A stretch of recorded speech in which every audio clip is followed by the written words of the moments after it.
আর আজকের সেই নিমাইয়ের জন্মদিন। আজকের সারা বিশ্ববাসী, ভারতবর্ষ থেকে আমেরিকা, আমেরিকা থেকে জাপান, জার্মান, রাশিয়া, পৃথিবীর যত দেশ রয়েছে, ইভেন এমনকি মিডল ইস্ট মানে আরব, এই দেশেও পর্যন্ত, আরব, ইরাক, ইরান, এই দেশে পর্যন্ত সব মানুষ কিন্তু একটা শব্দ জানে, যে ভগবানকে ডাকার জন্য একটা শব্দ ব্যবহার হয়, সেটা হচ্ছে হরে কৃষ্ণ। এই হরে কৃষ্ণ নাম আজ সারা বিশ্ববাসী যার কাছ থেকে শিখেছে, সে হলো আমার শ্রীকৃষ্ণ চৈতন্য মহাপ্রভু। সেই শ্রীকৃষ্ণ চৈতন্য মহাপ্রভুর আজকের জন্মদিন। আজকের সারা ভারতবর্ষ জুড়ে হোলি এবং দোল পূর্ণিমার উৎসব তারা পালন করছে। কিন্তু আমাদের বাঙালিদের কাছে আমরা আরেকটু বেশি পেয়েছি, হোলিও পেয়েছি, দোলও পেয়েছি, তার সঙ্গে সঙ্গে মহাপ্রভুর জন্মদিনটাও পেয়ে গেছি। আমাদের বাঙালিদের ভাগ্য সব সময় চিরকাল একটু বেশিই ভালো থাকে। এই বাঙালিরা বলছে যে আজকের বাংলা যেটা ভাবে, কালকের ভারতবর্ষ নাকি তাই ভাবে। সত্যি বাঙালিদের ভাগ্যে রাধাকৃষ্ণ মিলিত তনু সোনার গৌরাঙ্গ এসেছেন, এর থেকে বড় প্রাপ্তি আমাদের কাছে, বাঙালিদের কাছে আর কি হতে পারে। আপনারা এই যে কীর্তন শোনার পরিবেশ পেয়েছেন বা পাচ্ছেন, জানি না সেটা কতদিন আর সেটা স্টেবল করবে, সেটা থাকবে, স্থায়ী হবে, কিন্তু এখনো পর্যন্ত যতটুকু পাচ্ছেন, এই বাংলার মানুষরা কীর্তন শোনার জন্য একত্রিত হয়ে একটা জায়গায় বসছে, সবাই মিলে হাত তুলে হরিবোল বলছে, সবাই মিলে কৃষ্ণ বলছে, হরে কৃষ্ণ বলছে, এই একটা একজনের জন্যই বলতে পারছে, সেটা হচ্ছে আমার শ্রীকৃষ্ণ চৈতন্য মহাপ্রভু, আমার নিমাই, আমার গৌর হরি। যেদিন গৌর হরি জন্মগ্রহণ করেন, সেই দিন থেকে আজ পর্যন্ত দিনটা 500 বছর ধরে হরিনাম কৃষ্ণ নাম আমরা সবাই গ্রহণ করতে পারছি। তাই বাঙালি হয়ে জন্ম নিয়েছেন, দোল খেলা খুব করেন, রং খেলা, হোলি খেলা খুবই করুন, কিন্তু ঘরের মন্দিরে গিয়ে বসে একবার গৌরের চরণে প্রণাম করে আসবেন, কারণ আজকে তার জন্মদিন।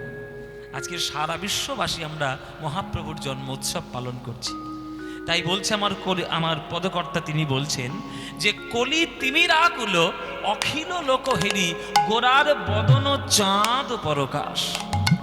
শোনো শোনো, আকাশে যে চাঁদটি আছে সেটি কলঙ্ক যুক্ত, তার গায়ে ছোপ ছোপ দাগ রয়েছে, কিন্তু গৌরাঙ্গ বদন যেটা উদয় হয়েছে সেটা কলঙ্ক মুক্ত, কোন রকম কোনো দাগ আমার গৌরাঙ্গ মহাপ্রভুর জীবনে নাই, থাকতেই পারে না। তুমি চৈতন্য ভাগবত পড়ো, চৈতন্য চরিতামৃত পড়ো, বা বিধর্মী হয়ে তুমি চৈতন্য দেবের জীবনটিকে নিয়ে ইতিহাস করে একটু গবেষণা করো, দেখবে একটাও কালিমা দাগ তুমি তার মধ্যে তুমি কখনো দেখাতে পারবে না। ওই একটা বাঙালি, আমার সোনার নিমাই, আমার সোনার গৌরাঙ্গ, যে প্রেম সে আমাদের জন্য দিয়ে গেছে, আমরা বাঙালিরা তার জন্য ধন্য। বলে আকাশ যদি অন্ধকার হয়, রাত্রির বেলা সেই অন্ধকারের দূর করার জন্য চাঁদের উদয় হয়, চাঁদ এলে আকাশের অন্ধকার দূর হয়ে যায়। তেমনি কলিযুগের মানুষের হৃদয় থেকে অজ্ঞানের অন্ধকারকে দূর করার জন্য গৌরাঙ্গ মহাপ্রভুর বদন রূপী চাঁদের আজ উদয় হয়েছে আমার এই কলিযুগে। হ্যাঁ, তাই কলি তিমির আকুল অখিল লোক হেরি গোড়ার বদন চাঁদ পরকাশ, বদন চাঁদ পরকাশ, বদন চাঁদ পরকাশ। ভয়ানক হাস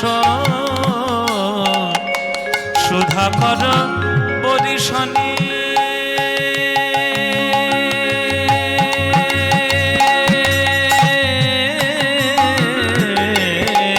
ভয়ানক হাস সুধাকর বরিশনে।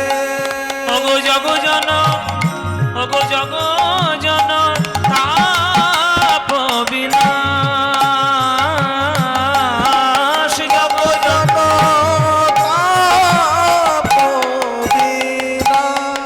জগ জন তাপ বিনাশ, জগ জন তাপ বিনাশ, বিনাশ রে বিনাশ রে। আকাশের চাঁদের সঙ্গে আমার মহাপ্রভুর চাঁদের একটা মিলও আছে, আবার অমিলও রয়েছে। প্রথম মিল হচ্ছে যে চাঁদও আলো দেয়, গৌরাঙ্গ মহাপ্রভুর বদনটাও আলো দেয়। আর অমিল হচ্ছে চাঁদে কলঙ্ক আছে, গৌরাঙ্গ চাঁদে কোনো কলঙ্ক নেই। হ্যাঁ, গৌরাঙ্গ চাঁদ, তার মধ্যে সে আমাদের আকাশের চাঁদ যেমন বাইরে আলো দিতে পারে, কিন্তু ঘরের মধ্যে কখনো আলো দিতে পারবে না। কিন্তু গৌরাঙ্গ মহাপ্রভুর বদন চাঁদ, সে বাইরেও যেমন আলো দেবে, হৃদয় গুহার মধ্যেও আলো দিয়ে হৃদয়ের অন্ধকারটিকে চিরকালের মতো দূর করবে, তাই না? তাই মহাপ্রভুর চাঁদের সঙ্গে মহাপ্রভুর বদন মিলও আছে, আবার অমিলও আছে। চাঁদ উঠলে যেমন চোরের ভয় বেড়ে যায়, কিন্তু গৌরাঙ্গ বদন চাঁদ উঠলে চোরের ভয় চিরকালের মতো দূর হয়ে যায়। দেখবেন চাঁদের আলোতে চোরেদের চুরি করতে সুবিধা। হ্যাঁ, একটু মৃদু মৃদু আলো তো দেখা যায় কি দেখা যায় না, ওটা চুরির জন্য সুবিধা। কিন্তু গৌরাঙ্গ বদন চাঁদের ওই হৃদয়টা এমন আলো করবে যে 6 চোর দূর হয়ে যাবে। 6 চোর কি? কাম, ক্রোধ, লোভ, মোহ, মদ, মাৎসর্য। এই 6টা চোরের ভয় চিরকালের মতো দূর হয়। তাই ভয়ানক হাস। আচ্ছা, যদি চাঁদ হয় মহাপ্রভুর বদন, তাহলে জ্যোৎস্না কই? যেমন চাঁদের আলো জ্যোৎস্না, মহাপ্রভুর বদন চাঁদের জ্যোৎস্না কোথায়? বলে দেখো, মহাপ্রভুর মিষ্টি মুচকি হাসি, ওই হাসিটাই হচ্ছে মহাপ্রভুর জ্যোৎস্না। ভয়ানক হাস সুধাকর পরিশনে, ভয়ানক হাস সুধাকর পরিশনে, জগজনতা বিনাশ, জগজনতাপ বিনাশ। তোমরা একটা যে ব্যাপার জানো কি, যে পূর্ণিমায়, যে দোল পূর্ণিমায় মহাপ্রভু জন্ম নিয়েছিল, সেই দিন আকাশে চাঁদ আসেনি। জানো মায়েরা? কি জানো কি জানো না? সব মুখ বুজিয়ে বসে আছে, চুপ করে বন্ধ করে কুলু পেটে বসেছে। জানো না? যে পূর্ণিমাতে মহাপ্রভুর জন্ম হয়, সেই পূর্ণিমাতে আকাশে চাঁদ আসেনি। কেন? পূর্ণিমাতে তো আকাশে চাঁদই উঠবে, তার আসেনি কেন? না, সেই দিনটা ছিল পূর্ণগ্রাস চন্দ্রগ্রহণ। যেদিন মহাপ্রভুর জন্ম হয় সেই দিনটা ছিল পূর্ণগ্রাস চন্দ্রগ্রহণ। চন্দ্রগ্রহণ কেন হলো? রাহু মনে মনে ভাবলো যে গৌরাঙ্গ বদন চাঁদ পৃথিবীতে জন্ম নিচ্ছে, গৌরাঙ্গ বদনে একবার দেখবে, আকাশের চাঁদের দিকে তাকাতে তার ইচ্ছে করবে না, তা ও আকাশে গিয়ে কি করবে? ওকে গিলে ফেলাই ভালো। এই বলে রাহু তাকে গিলে ফেললো। মানে সেদিনটা ছিল পূর্ণগ্রাস চন্দ্রগ্রহণ। হ্যাঁ, তাহলে চন্দ্রগ্রহণ হয়েছে বলে সকল নদিয়ার ভক্তরা গঙ্গা স্নান করতে গিয়ে তারা করলেন হরিনাম গ্রহণ। আর সেই শুভক্ষণে জন্ম হলো নিমায়ের জন্মগ্রহণ। তাহলে একটা পূর্ণিমায় 3টে গ্রহণ লেগেছিল নদিয়ার বুকে, নদিয়ার মাটিতে। একটা পূর্ণিমায় 3টে গ্রহণ। কি করে 3টে গ্রহণ হয়? আকাশে পূর্ণগ্রাস চন্দ্রগ্রহণ, নদিয়ার ভক্তদের হরিনাম গ্রহণ, আর সেই ক্ষণে মহাপ্রভুর জন্মগ্রহণ। এইরকম অভূতপূর্ব দিন আর বাংলায় কখনো হবে? কোনো দিন হয়নি। সেই মহাপ্রভু এসেছিল বলে আজকের আমরা কীর্তন পেয়েছি, রাধা কৃষ্ণের নাম পেয়েছি, কৃষ্ণ প্রেম পেয়েছি, আজকের কৃষ্ণ বলা শিখেছি নিমায়ের জন্য। ভক্ত কল্পতরুর হৃদয়ে সকল ফলের সমাহার এই মহাপ্রভুর জন্য হয়েছে। ভকত কল্পতরু অন্তরে অন্তরে, ভকত কল্পতরু অন্তরে অন্তরে, ভকত কল্পতরু অন্তরে অন্তরে, ভকত কল্পতরু অন্তরে অন্তরে, রূপয়ে ঠামহি ঠাম রে, রূপয়ে ঠামই ঠাম রে, তোছু পদতলে অবলম্বনে পথিক, তোছু পদতলে অবলম্বনে পথিক, পুরায়ে নিজ নিজ কাম রে, পুরায়ে নিজ নিজ কাম রে। বলে মহাপ্রভুর জন্মগ্রহণ সমুদ্র মন্থনের সঙ্গে তুলনা করা যেতে পারে। সমুদ্র মন্থন বলে একটা ঘটনা ঘটেছিল, আপনারা সবাই জানেন। হ্যাঁ, সমুদ্র মন্থনে অনেক দামি দামি জিনিস উঠেছে। এই যে মা লক্ষ্মীর জন্ম হয়েছিল সমুদ্র মন্থনে, চন্দ্র দেবতার জন্ম হয়েছিল সমুদ্র মন্থনে, কল্পতরু বৃক্ষের জন্ম হয়েছিল সমুদ্র মন্থনে। হ্যাঁ, সমন্তক মণির জন্ম হয়েছে, কৌস্তুভ মণি, সেটার জন্ম হয়েছিল সমুদ্র মন্থনে। তারপরে ঐরাবত হাতি, তার জন্ম হয়েছিল সমুদ্র মন্থনে।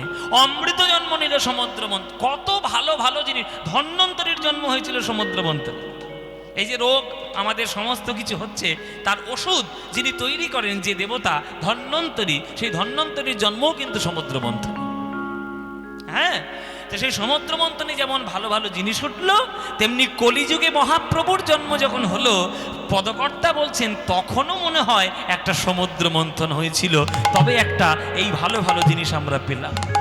তাহলে কি পেলাম? তাহলে শোনো, আমরা কলিযুগের সমুদ্র মন্থনে একটা কল্পতরু বৃক্ষ পেয়েছি। কল্পতরু বৃক্ষটা কি? ভকত কল্পতরু অন্তরে অন্তরে, ভকত কল্পতরু অন্তরে অন্তরে। ভক্তরূপী কল্পতরু। কল্পতরু আমাদের কলিযুগের ক্ষেত্রে দুজন রয়েছে। কে কে? একজন হচ্ছে গুরু, আর একজন হচ্ছে বৈষ্ণব। গুরুদেবের প্রণাম করার সময় বলেন না, জয় জয় শ্রী গুরু প্রেম কল্পতরু, তাহলে গুরুদেব প্রেম কল্পতরু। আবার যখন বলেন বৈষ্ণবদেরকে প্রণাম করেন, তখন কি বলেন? বাঞ্ছা কল্পতরুভ্যশ্চ কৃপা সিন্ধুভ্য এব চ, তাহলে বৈষ্ণব বাঞ্ছা কল্পতরু। তাহলে গুরু আর বৈষ্ণব রূপী কল্পতরু বৃক্ষ আমাদের কলিযুগে আমরা লাভ করেছি। কল্পতরু কাকে বলে মায়েরা? যে গাছের কাছে আপনি যা কিছু কল্পনা করবেন তাই পেয়ে যাবেন, আবার সেই গাছটি ব্রহ্মার এক কল্পকাল বেঁচে থাকে, তাকে বলা হয় কল্পতরু। এই যে 1 জানুয়ারির দিন যেমন রামকৃষ্ণ ঠাকুরের কল্পতরু উৎসব হয়, রামকৃষ্ণ কল্পতরু হয়েছিলেন, যে যা চেয়েছেন তাকে তাই দিয়ে দিয়েছে রামকৃষ্ণ ঠাকুর। ওই কল্পতরু, যা চাইবেন তাই পাবেন। এইবার কথা হচ্ছে আপনি চাইবেনটা কি? আমরা কল্পতরু বৃক্ষের কাছে গিয়ে কি চাইব? গুরু বৈষ্ণব যদি আমাদের কাছে কল্পতরু বৃক্ষ হয়, আমরা চাইব কি?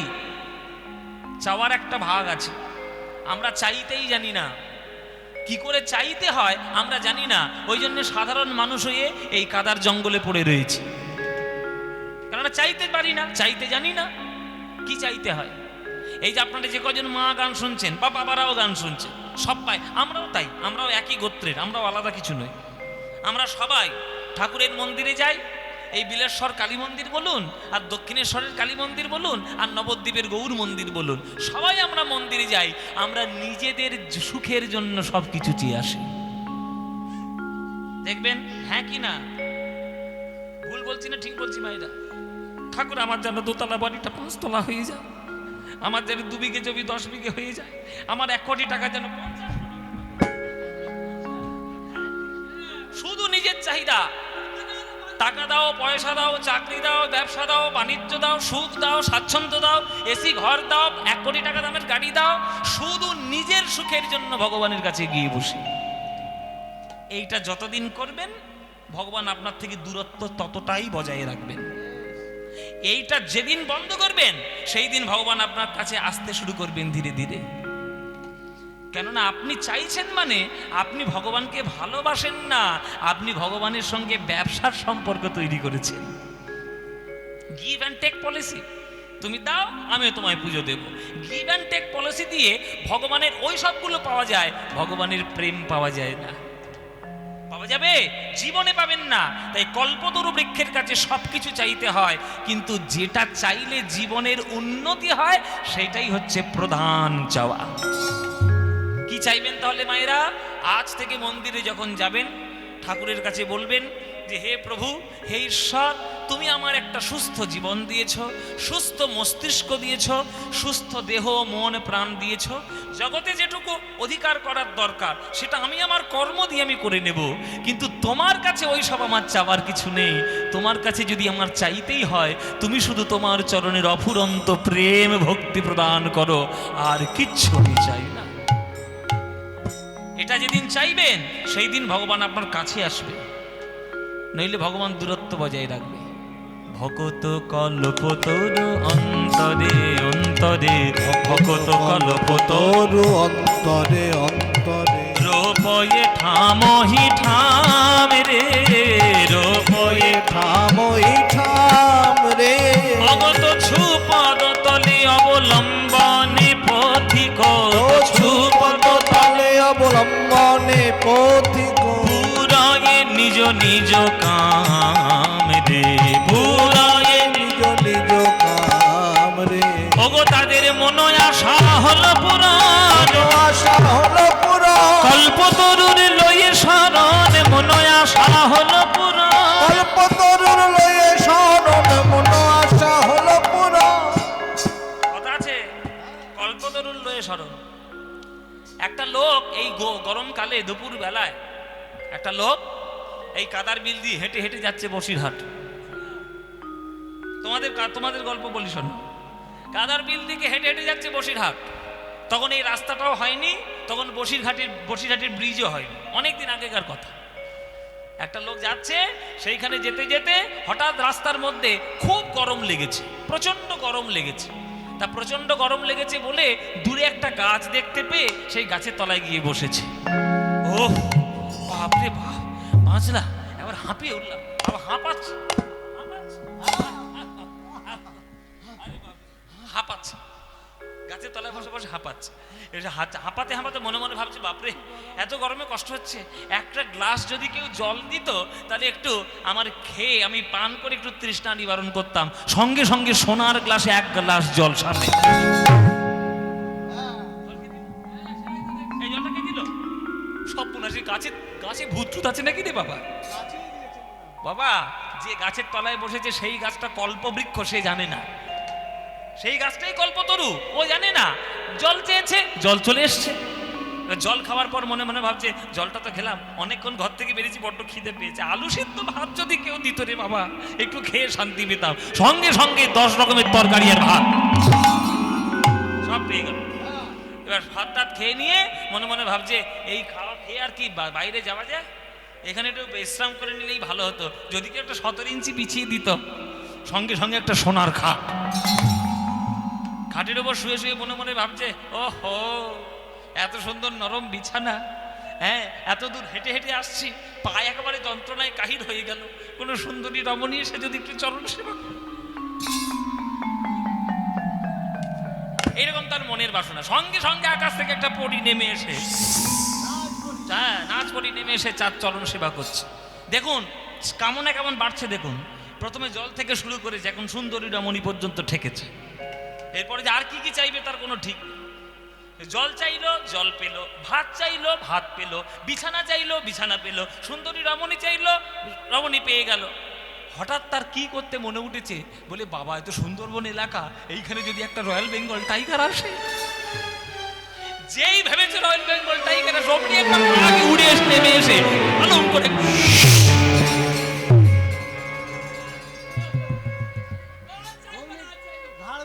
অমনি ঘাড় মটকে দিয়েছে। এইটা হচ্ছে আমাদের দশা। গল্পটা এমনি বললাম না, তোমাদের দেখে বললাম বাবা, তোমাদের দেখে আমাদের দেখেই গল্পগুলো বললাম। আমরা চাইতে চাইতে চাইতে চাইতে কি চাইতে হয় আলটিমেটলি সেইটাই আমরা জানি না। তাই ভগবানের কাছে উল্টো পাল্টা জিনিস চেয়ে জীবনকে বরবাদ করছি। ভগবানকে যদি সঠিকভাবে আস্বাদন করতে চাও, তার চরণের ভক্তি প্রেম চাও, আর কিচ্ছু চাইবে না। ভাব গজেন্দ্রে চড়ায়লো অকিঞ্চনে, ভাব গজেন্দ্রে চড়ায়লো অকিঞ্চনে, ভাব গজেন্দ্রে চড়ায়লো অকিঞ্চনে, ভাব গজেন্দ্রে চড়ায়লো অকিঞ্চনে, ওই ছন পহুক বিলাস রে, ভাব গজেন্দ্রে চড়ায়লো অকিঞ্চনে, ওই ছন পহুক বিলাস রে, সংসার কালকুট বিষে দগ্ধল এ কলি গোবিন্দ দাস রে, এ কলি গোবিন্দ দাস রে। সমুদ্র মন্থনে যত দামি দামি জিনিস উঠেছে সব থেকে দামি হচ্ছে অমৃত। যার জন্য ঝগড়া লেগে গেল, ওই দেখো অমৃতের জন্য ঝগড়া লেগেছে, সত্য থেকে এরা ঝগড়া করছে জায়গার জন্য। এরা লাস্টে এসে ফার্স্টে বসবে। এই জন্য বলেছি 6টা থেকে এখানে এসে বসে লাইন দেবে। তোমাদের কি করছি এতক্ষণ ঘর, এই যে যে বসছো ওইখানে কি সিরিয়াল দেখছিলে নাকি? কীর্তন শোনো, আমি তোমাদের একটা কথা বলি, যারা ভালো স্টুডেন্ট হবে দেখবে, স্কুলে যারা ভালো স্টুডেন্ট হয় তারা সবসময় গিয়ে মাস্টারমশাইয়ের আগে গিয়ে বসে, সামনের বেঞ্চিতে গিয়ে বসে।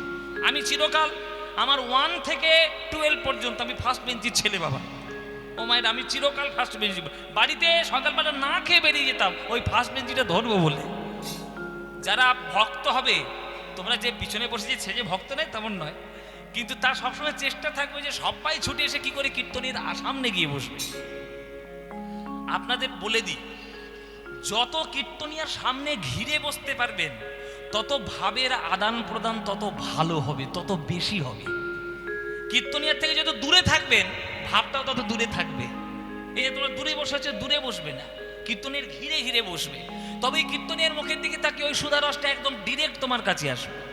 এটা কীর্তন গান মায়েরা, এটা ফাংশন নয় যে দূর থেকে আমি একটা মাইক্রোফোন ধরে গান গেয়ে দিলাম খুব মনোরঞ্জন হয়ে গেল। এটা কীর্তন, এটা ভগবানের ভাবধারার জিনিস, ভগবানের থেকে ভক্তদের সঙ্গে ডিরেক্ট সম্পর্ক। ঝগড়া করো না, চুপচাপ আসবে, ওই ঘাসের উপরেই বসবে, কোনো চটফট কিছু দেওয়া যাবে না, ওইখানেই বসে পড়বে। তোমাদের ওই একই দশা, অমৃতের জন্য ঝগড়া। অমৃতের জন্য ঝগড়া করেছে বসুর আর দেবতা। হ্যাঁ, শেষ পর্যন্ত মোহিনী রূপ ধারণ করে ভগবান বিষ্ণু ওই রাহু আর কেতুকে আলাদা করে দিল, দিয়ে অমৃত দিল দেবতাদেরকে, আর সুরা দিল, সোমরস দিল অসুরদেরকে। কেননা ভালো ক্ষমতা যদি খারাপের হাতে চলে যায়, সে ক্ষমতার অপব্যবহার করবে, সে সৎ ব্যবহার করতে পারবে না। ওই জন্য ক্ষমতা সব সময় সৎ মানুষের হাতে থাকা ভালো। ক্ষমতা যদি রামচন্দ্রের হাতে থাকে তাহলে রামরাজ্য তৈরি হবে, আর ক্ষমতা যদি রাবণের হাতে থাকে তাহলে রাবণ রাজ্য তৈরি হবে। আর রাবণ রাজ্য তৈরি হওয়া মানে অহংকার, হিংসা, বিদ্বেষ, জাল সব ছড়িয়ে পড়বে। কিন্তু রামরাজ্যে বসবাস করলে ভক্তি, প্রেম, শ্রদ্ধা, আদর্শ সকল কিছু বজায় থাকবে। ওই জন্যে ক্ষমতার অপব্যবহার হয়ে যাচ্ছে, আমরা সৎ ব্যবহার করতে পারছি না। তাহলে অমৃত আমাদের সত্যযুগে উঠলো, তাহলে সত্যযুগের অমৃত আমাদের কলিযুগের কাছে কেমন? আমাদের কলিযুগের কাছে অমৃত তাহলে কি? কলিযুগের কাছে অমৃত হলো এই হরিনাম অমৃত, কৃষ্ণ প্রেমামৃত, যে অমৃত লাভ করার জন্য প্রভুর চরণে আমরা বসেছি। হরিনামটাই হলো আমাদের কাছে অমৃত। কিন্তু জেনে রাখো মায়েরা, সত্যযুগের সমুদ্র মন্থনে অমৃতও যেমন উঠেছিল তেমনি এক ভাণ্ড বিষও উঠেছিল। তাহলে আমাদের কলিযুগে বিষ কোনটা? এই জগৎ মাঝে বিষ কোনটা? সংসার কালো কুটো বিষে দগ্ধল, এ কলি গোবিন্দ দাস রে। সংসার কালো কুটো বিষে দগ্ধল, এ কলি গোবিন্দ দাস রে। ওগো আমি একা, আমি একা, জ্বলে জ্বলে মরলাম, আমি একা, আমি জ্বলে মরলাম, আমি একা।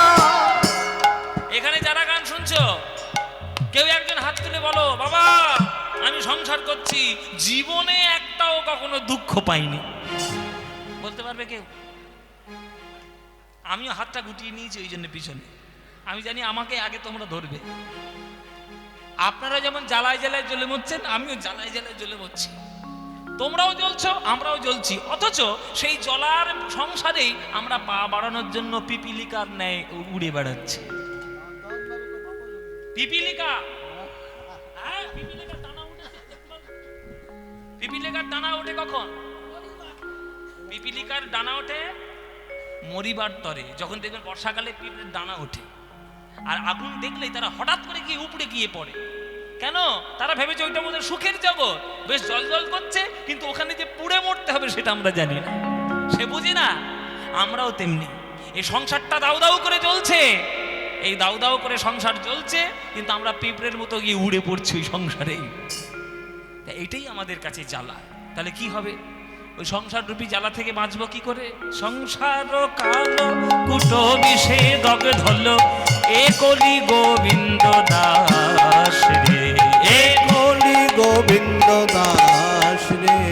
বলে আমি একা, আমি একা, জ্বলে জ্বলে মরলাম, আমি একা, জ্বলে মরলাম, আমি একা। সংসারে কালো কুটো বিষ পানে আমি একা, সংসার কাল কুটো বিষ পানে আমি একা। কাল কুটো বিষ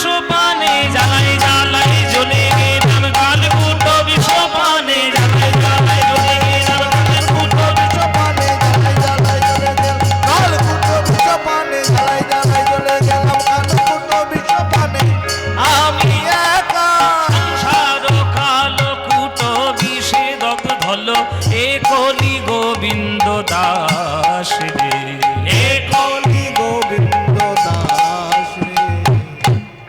বলতো সেই বিষের জ্বালা মেটানোর জন্য বিষটা পান কে করেছিল? বিষটা কে পান করেছিল? হ্যাঁ, শিব ঠাকুর। এই যে শিব পূজা তোমরা করো, আপনাদের কত ভ্রান্ত ধারণা আছে আপনারা নিজেরা জানেন? যারা নিজেরাই গাঁজা খেয়ে বসে থাকে তারাই শিবকে গাঁজাখোর বলে। হ্যাঁ, বলে শিব নাকি গাঁজা খায়, আর তুই তো নিজে খাস। নিজের কামনা বাসনাটা ভগবানকে দিয়ে পূরণ করে নিও না, ওসব তোমাদের মনের ভ্রম। শাস্ত্রে কোথাও কোনোদিন বলা হয়নি যে শিব গাঁজা পান করে। আপনি শিব পুরাণ খুলে দেখান দেখি, শিবপুরাণের পাতা উল্টান, উঠে দেখান যে একটা শ্লোকের মধ্যে বলা যায় যে শিব গাঁজা খেয়ে বসে আছে। শিবের মতো যোগী, শিবের মতো বৈষ্ণব, শিবের মতো গাম্ভীর্য, শিবের মতো শক্তিমান একটাও নেই বৈষ্ণব জগতে, কেউ নেই। এই জগতে নৃত্য তৈরি হচ্ছে কোত্থেকে জানো? শিবের থেকে। নটরাজ, তার হাতে যেমন ডমরু রয়েছে, তার অঙ্গভঙ্গির মধ্যে নাচ রয়েছে। শিবকে তোমরা এত ফালতুভাবে, আমরা বাঙালিরা বিশেষ করে এত ফালতুভাবে আমাদের মনের মধ্যে রিপ্রেজেন্ট করি যে শিবের ডেফিনেশন বদলে গেছে আমাদের কাছে। আমাদের কাছে শিবের মানে, শিব পুজো করা মানে একটা ভালো বর হবে, আর শিব পুজো করা মানে আমি গাঁজা খেয়ে পড়ে থাকবো আর বোম বোম করে বের। এইটা শিব পূজার মানে নয়। শিব হচ্ছে জগতের মঙ্গলময় ভগবান। যখন বিষের জ্বালায় পুরো জগৎ ছটপট করছে, কোন দেবতা এগিয়ে আসেনি, একমাত্র শিব এগিয়ে এসছে।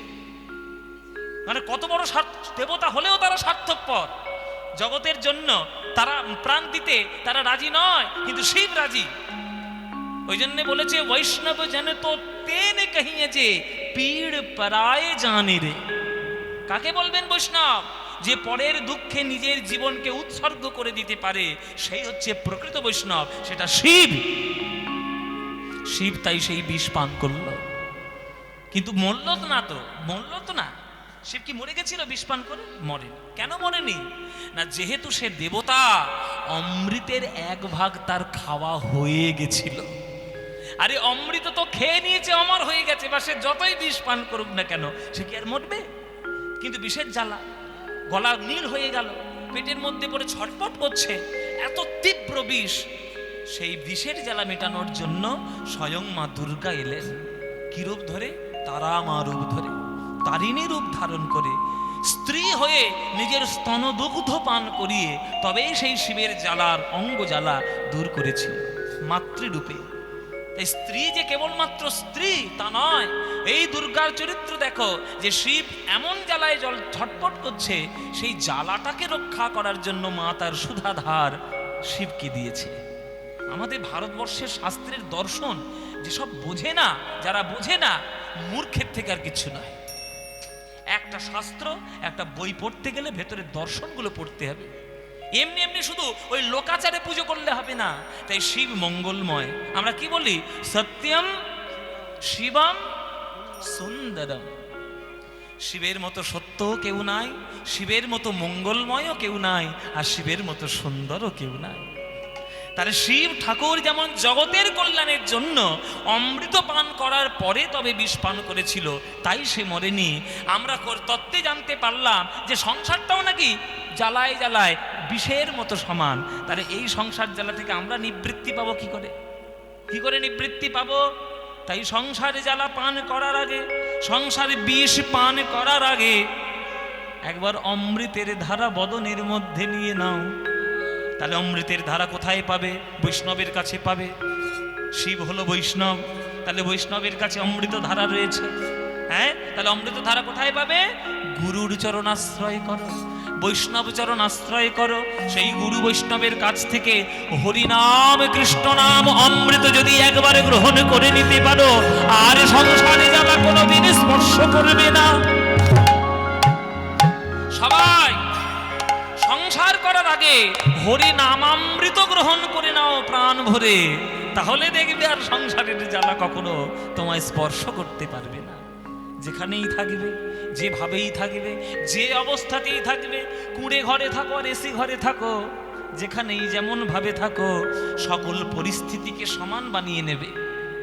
একটা গরিবের কাছে কুড়ি ঘরও যেমন সমান, একটা বড় লোকের কাছে এসি ঘরও সমান। দুটোই শোবার জায়গা, দুটোই ঘুমানোর জায়গা, শুধু মনের পার্থক্য। আর মনের ভ্রম, ওইখানে গেলে বোধহয় বেশি সুখ, আর এইখানে বোধহয় কম সুখ। না, সুখ আর দুঃখ দুটোই বন্ধন মায়েরা। একটা লোহার বন্ধন, একটা সোনার বন্ধন। একটা লোহার শিকল, একটা সোনার শিকল। দুঃখ যদি লোহার শিকল হয়, সুখ হচ্ছে সোনার শিকল, কিন্তু দুটোই বন্ধনের কারণ। তাই গুরু বৈষ্ণবের চরণ আশ্রয় করুন, আশ্রয় করে গৌরাঙ্গ নাম, কৃষ্ণ নাম রূপী অমৃত গ্রহণ করুন, দেখবেন সংসারের জ্বালা কোনো দিন ধরবে না। ভজ গৌরাঙ্গ, কহ গৌরাঙ্গ, লহ গৌরাঙ্গের নাম রে। ভজ গৌরাঙ্গ, কহ গৌরাঙ্গ, লহ গৌরাঙ্গের নাম রে। যে জনা গৌরাঙ্গ ভজে, সে হয় আমার প্রাণ রে। যে জনা গৌরাঙ্গ ভজে, সে হয় আমার প্রাণ রে। গাইব না বন্ধ করে দেবো গানটা? ভালো লাগে। গাইব না বন্ধ করবো গানটা? গাইব? এক গান শুনে শুনে কান পচে যায় না? বলে বাবা এই গান পচলে তাহলে সব গানই তো পচা। এই গানের মতো অমৃতময় গান আর আছে নাকি? বাঙালি যেখানেই থাকবে, সে আমেরিকাতে থাক আর বসিরহাটে থাক, এই গান সে গাইবেই না গাইবে, প্রত্যেকে কেউ না কেউ গাইবেই গাইবে। এই গান হচ্ছে আমাদের বাঙালিদের মনের গান, প্রাণের গান।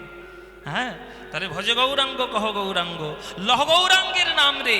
এই প্রাণের গান, মনের গান তোমরা যারা যারা ভালোবাসো না, একবার উলুধ্বনি দাও দেখি মায়েরা।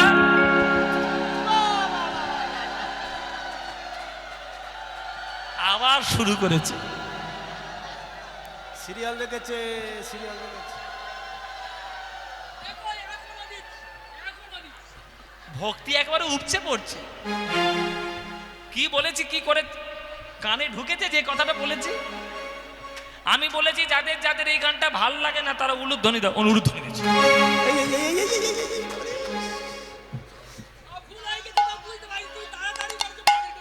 হ্যাঁ, কি ভাব নিদি আমার, একেবারে কাদার বিলে কাদায় চুবিয়ে মারবো তোকে।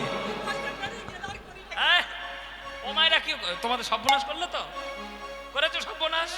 এক কলসি দুধ এক ফোঁটা চোনা ফেলে দিয়েছো, পুরো দুধটা কেটে নষ্ট হয়ে গেল।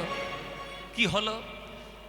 এইবার যারা যারা ভালোবাসো, এইবার উলুধ্বনিটা তারাই দাও দেখি।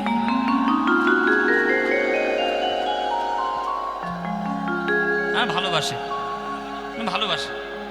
ভুল করে দিয়ে ফেলেছে, কি করবে? ভুল করে দিয়ে ফেলেছে মায়েরা। ওই জন্য বলি সিরিয়াল টিরিয়াল কম দেখো, মাথা খাচ্ছে ওই সিরিয়ালগুলো। সব সংসারে অশান্তি ধরেছে। চোখের 12টা বেজেছে, মাথার 12টাও বেজেছে, আর সংসারেরও 12টা বেজেছে। আর আমরা এমন একটা জগতে আমরা বাস করছি, আমাদের এমন মাথা খারাপ যে ওই ভালো জিনিস বাদ দিয়ে খারাপ জিনিসগুলোকে ঘরের মধ্যে নিয়ে ঢোকানোর চেষ্টা করছে। করবেন না। নিজের ঘরে বসে থাকলে নিজের ঠাকুর ঘরে বসে বসে কর্তার নিয়ে সন্ধ্যেবারে কীর্তন করুন, টিভির সামনে বসবেন না। হ্যাঁ, আর যদি টিভির সামনে বসেন, ভালো জিনিস দেখুন, রামায়ণ দেখুন, রামকৃষ্ণ দেখুন, মহাভারত দেখুন, শ্রীকৃষ্ণ দেখুন। যেটা দেখলে আপনার জীবনে অমৃত লাভ করবে সেগুলো দেখুন। এই গৌরাঙ্গ নাম, আমাদের ছোটবেলায় না আমরা একটা সিরিয়াল দেখতাম, ওই যিশু সেনগুপ্ত আছে না, ও করতো, ওর একদম মহাপ্রভুর মতো দেখতে ছিল, কি সুন্দর দেখতে। আমাদের ছোটবেলায় আমরা ওই মহাপ্রভু সিরিয়াল দেখতাম, আমার খুব নেশা ছিল ওই দেখার। ওইটা দেখে তবে স্কুলে যাব। মহাপ্রভু কি ভালো লাগতো দেখতে। হ্যাঁ, ওই মহাপ্রভু সিরিয়াল দেখুন, যেগুলো দেখলে জীবনের অমৃত লাভ হবে সেইগুলো দেখবেন, বাকি বাদ দেবেন। ভজ গৌরাঙ্গ, কহ গৌরাঙ্গ, লহ গৌরাঙ্গের নাম। সবাই মিলে বলবেন, বলুন ভজ গৌরাঙ্গ।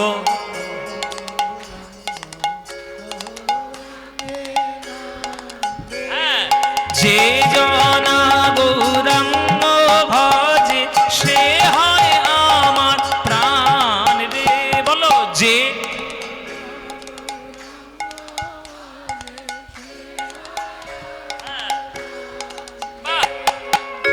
প্রভাত কালে হা গৌরাঙ্গ, যে বা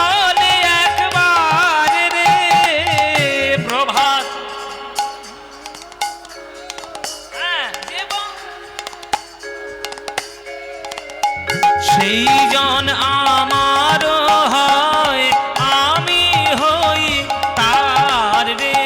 বলো সে জন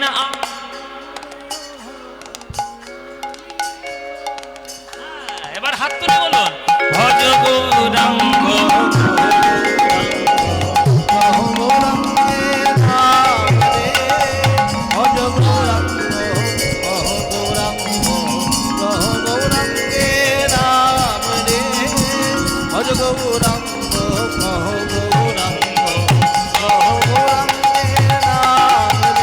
আহা যে জনা গো উলুধ্বনি উলুধ্বনি যে সে হয় আমার প্রাণ রে। যে জনা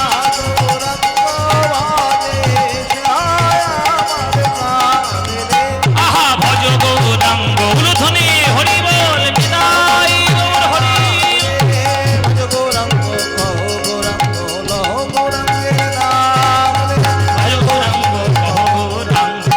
গৌরাঙ্গ।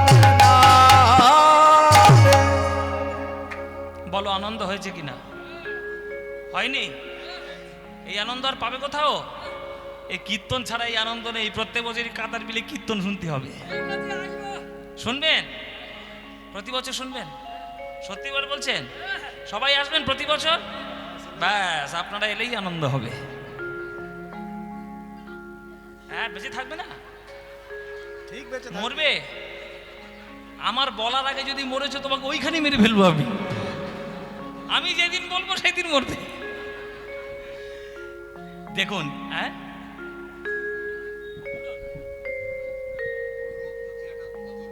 আচ্ছা ঠিক আছে হবে হবে সব হবে। বসুন ধীরে ধীরে বসুন, ধৈর্য ধরে বসুন, সব হবে। চলো তো কি যেন বলছিলাম, যেখানেই থাকবেন সেখানেই এই অমৃত লাভ করার চেষ্টা করবেন। তাই চলুন আমরা এতক্ষণ গৌরচন্দ্রিকা আস্বাদন করলাম গোবিন্দ দাস পদকর্তার। এইবার আমরা আমাদের লীলার মধ্যে প্রবেশ করব। লীলার মধ্যে প্রবেশ করব। এই লীলার যেটা আজকের আমরা জানবো, এই লীলাটি আমার খুব প্রিয় লীলা একটি, আপনাদেরকে শোনাই। গতবারে আমি রাধা গোবিন্দের লীলা শুনিয়েছিলাম, এইবার একটু ভক্তের লীলা সাধন করব। এই যে আমি একটি কথা বললাম যে আমরা সংসারকে সঠিকভাবে চালাতে পারছি না, কেন না আমরা কৃষ্ণকে বাদ দিয়ে সব কিছু করছি। আর যারা প্রকৃত ভক্ত তারা সব বাদ দিয়ে আগে কৃষ্ণকে ধরবে। মায়েরা তোমাদেরও নারী জন্ম আর মীরাবাইয়েরও নারী জন্ম। কার জন্ম সার্থক হয়েছে? তোমাদের না মীরাবাই? মীরাবাই। কেন না সারা জীবন সে শুধু একটাই কথা বলে গেছে, মেরে তো গিরিধারী গোপাল দুসরা না কই। আমার জীবনে কৃষ্ণ ছাড়া কিছু নেই, আর আমরা বাকি সব আছে, কৃষ্ণ নেই, তাই আমাদের এই জীবনে এত কষ্ট। কিন্তু আজকের আমরা দেখব সঠিক সংসার করলে কিভাবে কৃষ্ণ ভক্ত সন্তান জগতে আসে, সেই কথা আজকের আমরা আস্বাদন করব। যে ভক্তের কথা আমরা বলবো সেই ভক্তের নাম হলো ভক্ত শ্যামানন্দ প্রভুপাদের কথা। ভক্ত শ্যামানন্দ। এই শ্যামানন্দ ভক্ত কেমন, কোথায় জন্ম, কি বৃত্তান্ত, সব লীলা সব ঘটনা আজকের আমরা শুনবো। সংসার কি করে করতে হয় আজকে আপনাদের সেই উপদেশ বা সেই পথটা আমরা লীলার মাধ্যমে জানানোর চেষ্টা করব। চল শ্যামানন্দের কথা শুনে। মেদিনীপুর জেলা ধারেন্দার কাছে, ওই ধারেন্দ্রা গ্রামে এক ভক্তের বাস ছিল, তার নাম কৃষ্ণ মণ্ডল। তার স্ত্রীর নাম ছিল দুরিকা দেবী। নামগুলো মনে রাখবে মায়েরা। ভক্তের নাম হচ্ছে কৃষ্ণ মণ্ডল, আর নাম হচ্ছে তার স্ত্রীর নাম হচ্ছে দুরিকা দেবী। এই দুই ভক্ত, দুই সংসারী ভক্ত প্রচণ্ড দুঃখী, প্রচণ্ড তাদের দরিদ্রতা। কেননা তাদের ভিক্ষাবৃত্তিটা হচ্ছে তাদের জীবন। না তাদের এক কাঠা জমি আছে, না তাদের একটা চালচুলো রয়েছে, কিছুই নেই। একটা কুঁড়ে ঘর রয়েছে, আর লোকের কাছে ভিক্ষা করার অভ্যাস রয়েছে। ভিক্ষে করলে যতটুকু পায় তাতেই সংসার চলে, আর ভিক্ষে যদি না পায় তাহলে সংসার চলবে না। তাই আজকে সেই ভক্তদের জীবনে বড় কষ্ট।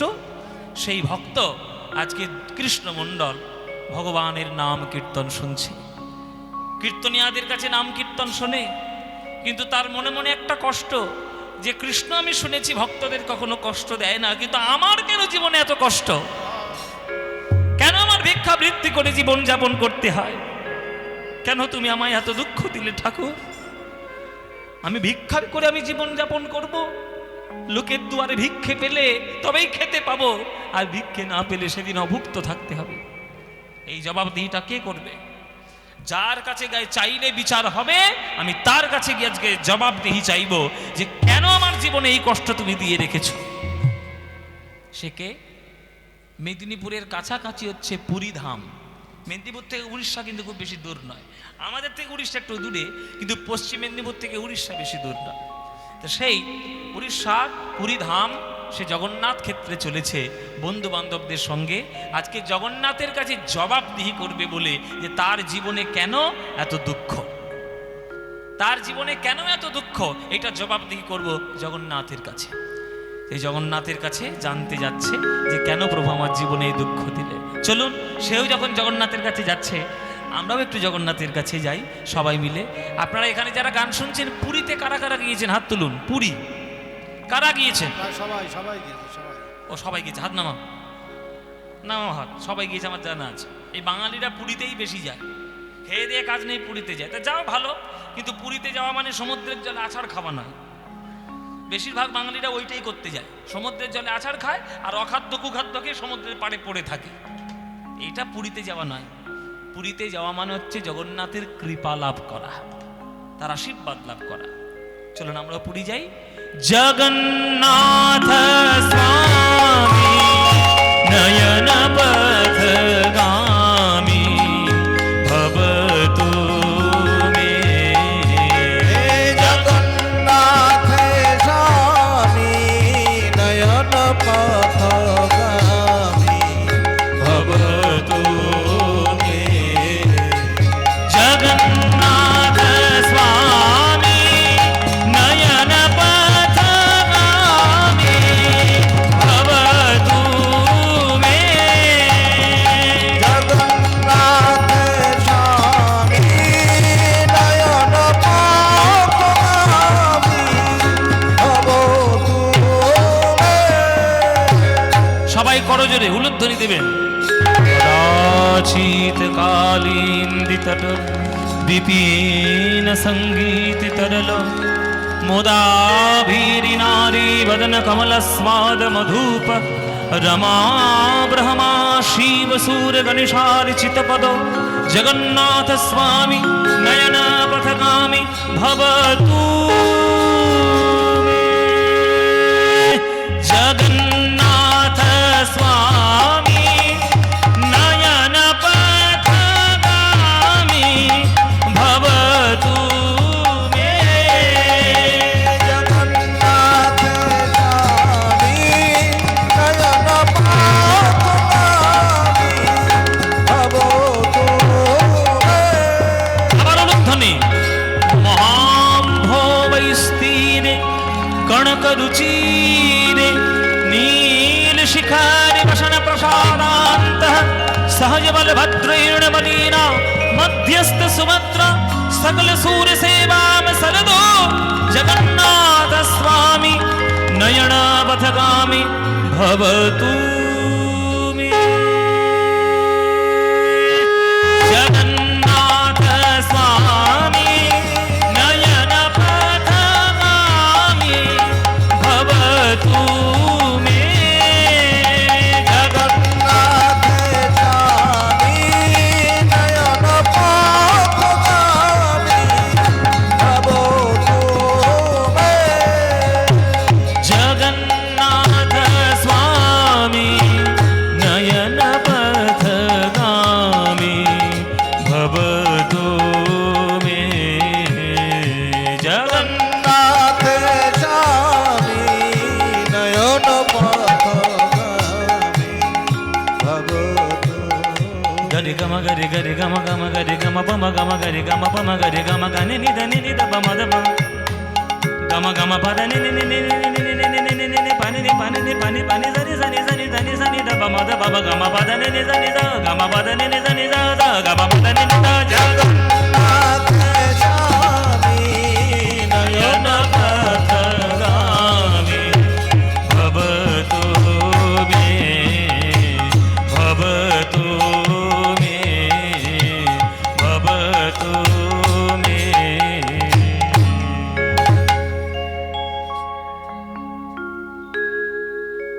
ওগো জগন্নাথ,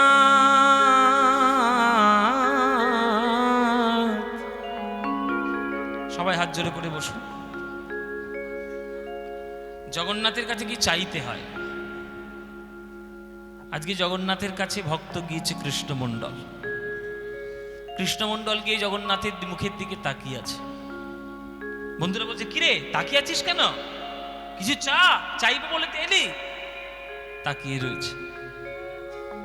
খানিকক্ষণ চুপ করে থাকার পর জগন্নাথের কাছে বলছে, জগন্নাথ তুমি তো জগতের নাথ, জগৎযুক্ত নাথ, তাই তোমার নাম জগন্নাথ। তাহলে এই বিরাট বড় জগতের মধ্যে কোটি কোটি ভক্তদের মধ্যে আমিও তো তোমার এক ভক্ত। সবাইকে যা সবার মতো দিয়েছো, আমাকে কেন এত দুঃখ দিয়েছো ঠাকুর? কেন এত দুঃখ দিয়েছো? আমি তোমার কাছে এসেছি দু হাত ভরে চাইবো বলে, যাতে আমার কখনো কোনো দুঃখ না থাকে। টাকা পয়সা, গাড়ি বাড়ি, ধন সম্পত্তি সব তোমার কাছ থেকে চেয়ে নিয়ে যাব, এই মনে বাসনা করে করে এসেছিলাম। কিন্তু তোমার মুখের দিকে তাকিয়ে আমার এত অল্পতে আমার আশা মিটবে না।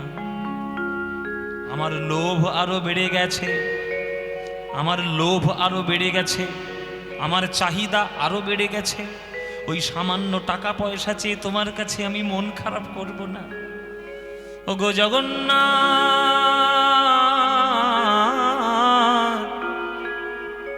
আমি তোমার চরণে মিনতি জানাই। ও জগন্নাথ, এই জগতে তোমায় দেখি জগৎ মাঝি লহ মরিচ্ছা। জগন্নাথ জগৎ মাঝি লহ মরিচ্ছা। ওগো জগৎ মাঝি লহ মরিচ্ছা। ওগো আমি তো জগৎ ছাড়া নই হে, আমি তো জগৎ ছাড়া নই হে। বলো বলো, আমি তো জগৎ ছাড়া নই হে, আমি তো জগৎ ছাড়া নই হে। ওগো তুমি যদি জগন্নাথ হবে, আমি তো জগৎ ছাড়া নই হে। তুমি যদি জগন্নাথ হবে, আমি তো জগৎ ছাড়া নই হে। হে জগন্নাথ, আমি তোমার কাছে এসেছি টাকা পয়সা চাইব। মনে মনে বাসনা ছিল যে জগতের সুখ সম্পত্তি তোমার কাছে চাইব, কিন্তু এই যে বললাম তোমার মুখের দিকে তাকিয়ে লোভ আমার আরো বেড়ে গেছে। তাই তোমার কাছে আমি চাই, যেটা চাইলে ইহকাল, যেটা চাইলে ইহকাল পরকাল সব কালে আমার কাজে লাগবে, আমাকে তুমি সেইটাই আমায় প্রদান করো। কি? আমার একটা কৃষ্ণ ভক্ত সন্তান দিও, আমায় কৃষ্ণ ভক্ত সন্তান দিও। আমি অর্থ সম্পদ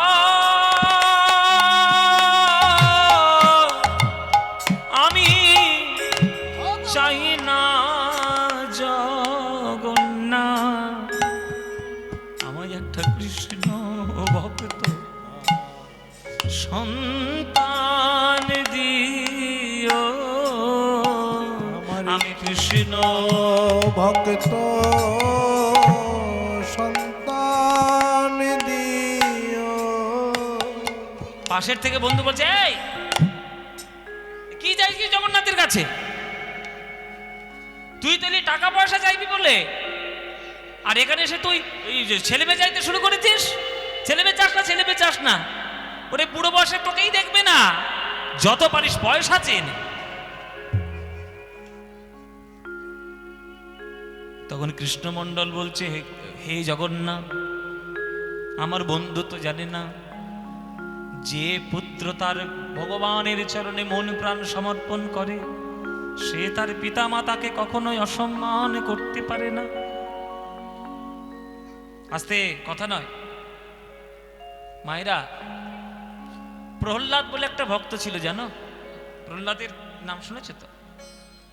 প্রহ্লাদের বাবা, এই যে এই প্রসঙ্গ এখানে এসছে যখন, তাহলে বলি, এই যে হোলি, এই যে হোলি শব্দটা কোত্থেকে এসছে বলো দেখি? এই যে আমরা বাঙালিরা এখন হোলি খেলি, এই হোলিটা কোত্থেকে এসছে? এই প্রহ্লাদের ঘটনা থেকে এসছে। হিরণ্যকশিপুর একটা বোন ছিল, তার নাম হোলিকা। আর হিরণ্যকশিপুর পুত্র হচ্ছে প্রহ্লাদ। প্রহ্লাদকে পাঠানো হয়েছিল ষণ্ড আর অমর্ক বলে দুজনের গুরুর কাছে, তার কাছে পড়াশোনা করার জন্য পাঠানো হয়েছে।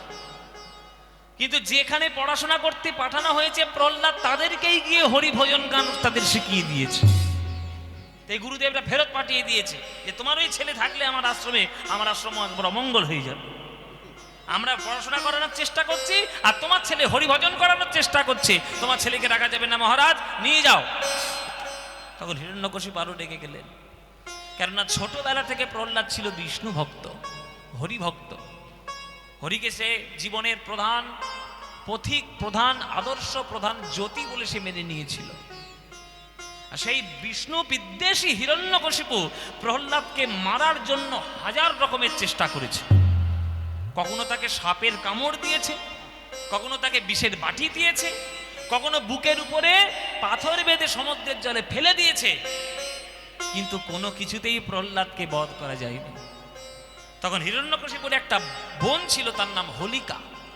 হোলিকা ছুটে এসে বলছে হিরণ্যকশিপুকে, দাদা তোর কোনো চিন্তা নেই, ওকে আমার কোলে দে, আমি ওর মারার ব্যবস্থা করে দেব।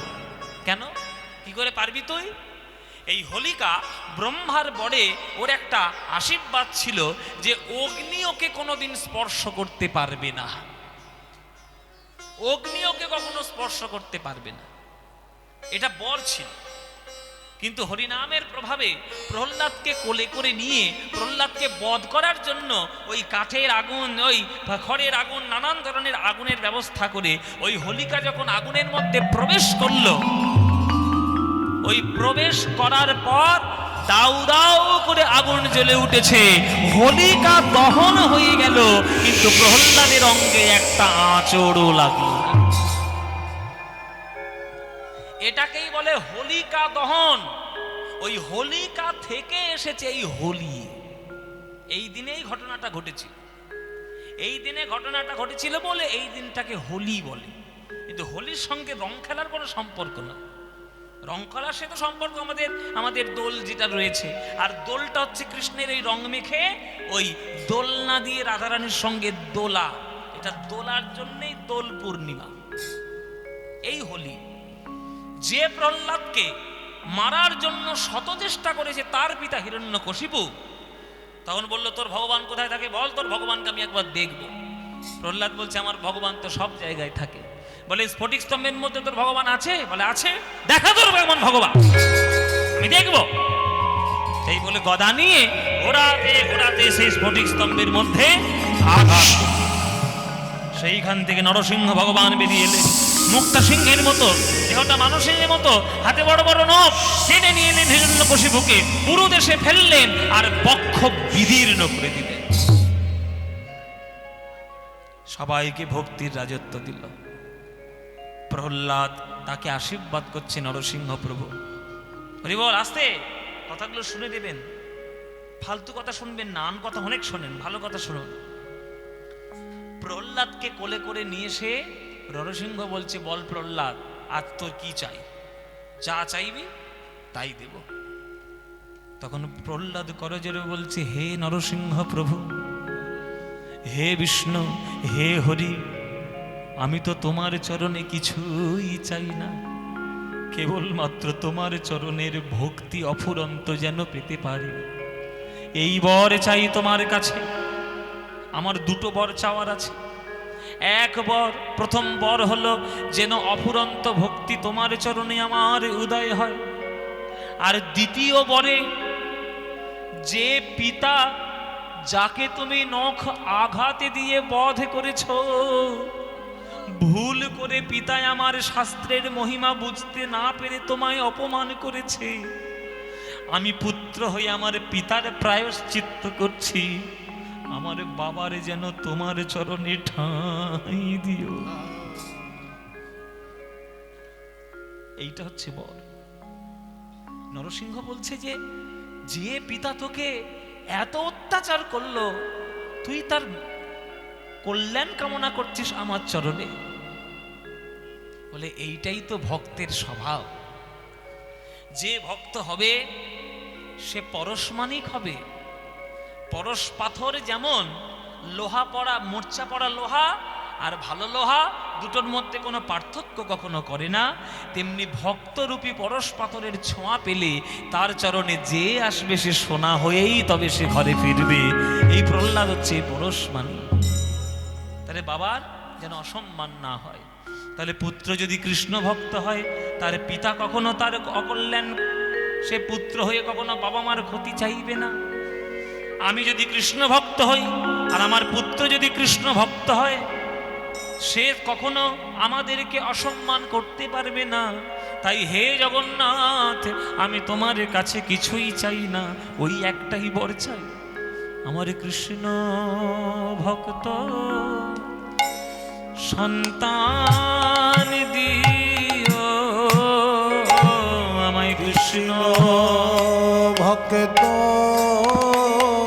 সন্তান দিও। আমি অন্য কিছু চাই না জগন্নাথ, আমায় কৃষ্ণ ভক্ত সন্তান দিও। কৃষ্ণ ভক্ত সন্তান দিও, এই বর চেয়ে বাড়ি চলে এসছে। এসে দুরিকাকে বলছে, দুরিকা, আজকের আমি জগন্নাথের কাছে গেছিলাম দুঃখ গোছানোর জন্য। তার কাছে মনে মনে গেছিলাম যে প্রচুর টাকা পয়সা চাইবো, তারপরে চেয়ে এলাম আমার যেন একটা কৃষ্ণ ভক্ত সন্তান হয়। বলো দুরিকা, আমি ঠিক চেয়েছি কিনা? দুরিকা বলছে, স্বামী তুমি কখনো ভুল চাইতে পারো? এই জগতে সুখী কারা? অপ্রবাসী অনঋণী শাকন্ন খায়, সেই জন সুখী হয় শোনো মহাশয়। আমরা কারোর জায়গায় থাকি না, কারোর একটা টাকাও দেনা আমার নেই, কারোর কাছে ধার নেই, আমরা নুন ভাত খাই, শাক ভাত খাই, ভিক্ষে করে খাই, কিন্তু তবু আমাদের মতো সুখী কেউ নেই। তা আমাদের মধ্যে যদি একটা কৃষ্ণ ভক্ত সন্তান আসে, তাহলে এর থেকে বড় আনন্দের আর কি আছে স্বামী? ঠিক চেয়েছো, যা চেয়েছো ঠিক চেয়েছো, কোনো ভুল নাই, কোনো কিচ্ছু হয়নি। বেশ বেশ বেশ, তাহলে আনন্দের আর সীমা নাই। জগন্নাথের কৃপায়, ভগবানের কৃপায় আজ তাদের মধ্যে এক সন্তান চলে এলো। দুরিকা দেবী গর্ভবতী হলেন, সেই গর্ভ আলো করে জন্মগ্রহণ করলেন আমাদের এই ভক্ত দুঃখী কৃষ্ণ দাস। ধারেন দাতে জনমিলা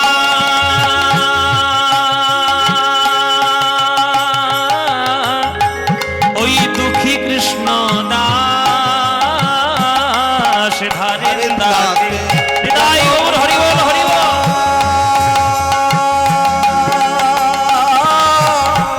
দুঃখী কৃষ্ণ দাস, আজ পিতা কৃষ্ণ মণ্ডলের মনে হইল উল্লাস। পিতা কৃষ্ণ মণ্ডলের মনে হইল উল্লাস। শঙ্খধ্বনি আর উলুধ্বনি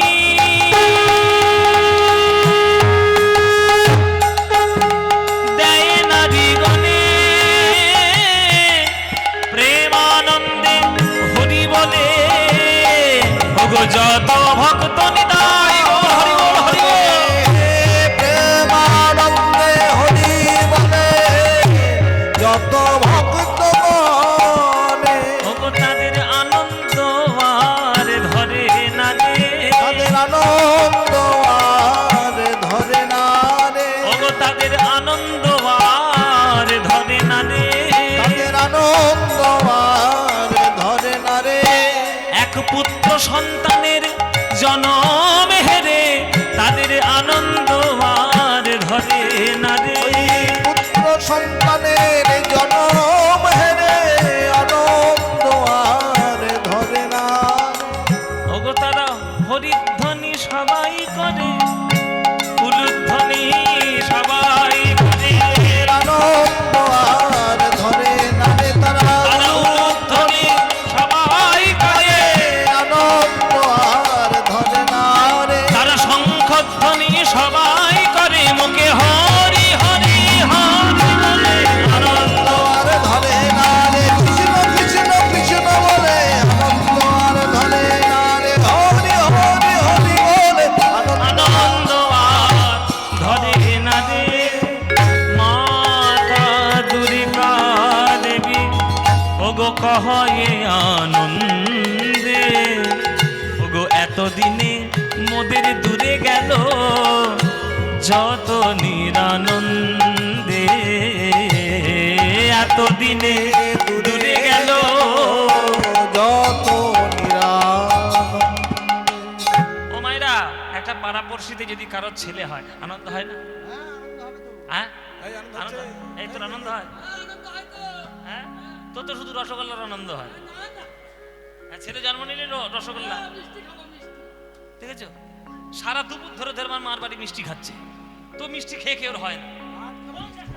এই ওরে, পায়েস খেয়েছে। ও মায়েরা, তোমাদের আনন্দ হয়? পাড়াপড়শি যদি একটা ছেলে জন্ম হয় আনন্দ হয়, আর যদি মেয়ে হয় তাও তো আনন্দ হবে। এখনকার দিনে যদি ওই সব কথা কেউ বলে, আমাকে আসল থেকে বের করতে দেবে না যে মেয়ে যার ছেলে আবার পার্থক্য কি? আরে লক্ষ্মী নারায়ণ। হ্যাঁ, মেয়ে যদি লক্ষ্মী হয়, ছেলে হলো নারায়ণ, আরে দুজনেই আনন্দ হবে জন্ম নিলে। আজকে জন্ম নিয়েছে, পাড়ার লোকেরা বলছে যাক বাবা একটা ছেলে হয়েছে, মানে এইবার অন্তত দুঃখটা একটু ঘুচবে, যখন বড় হবে একটু পড়াশোনা করবে, হ্যাঁ এই বাপ্পার দুঃখটা সে ঘুচাবে। পাড়া প্রতিবেশীর আনন্দ, তাকে দেখে সবাই ঘিরে আনন্দ করছে, কিন্তু যে জন্মগ্রহণ করেছে সে বড্ড কান্নাকাটি করছে। যে জন্ম নিয়েছে সে কাঁদছে। বাচ্চারা জন্ম নিলে তো কাঁদে, এ তো স্বাভাবিক ব্যাপার। জন্ম নিয়ে যদি না কাঁদে সেটাই অস্বাভাবিক, কাঁদাটা যদি কাঁদে স্বাভাবিক। যে বাচ্চা যদি মানে যদি না কাঁদে, হসপিটালে দেখবেন তাকে জোর করে কাঁদানো হয়, মেরে থাপড়ে গরম জল দিয়ে, যাই হোক। হ্যাঁ, তাহলে বাচ্চারা কাঁদে, তাহলে বাচ্চারা কেমন করে কাঁদে? এই বাচ্চা কেমন করে কাঁদে বল? এই তুই বল, বাচ্চা কেমন করে কাঁদে? হ্যাঁ দেখিস নি, তুই নিজে হসনি? এই বাচ্চা কেমন করে কাঁদে বল? এই যে কান্না দেখো কেমন করে কাঁদে?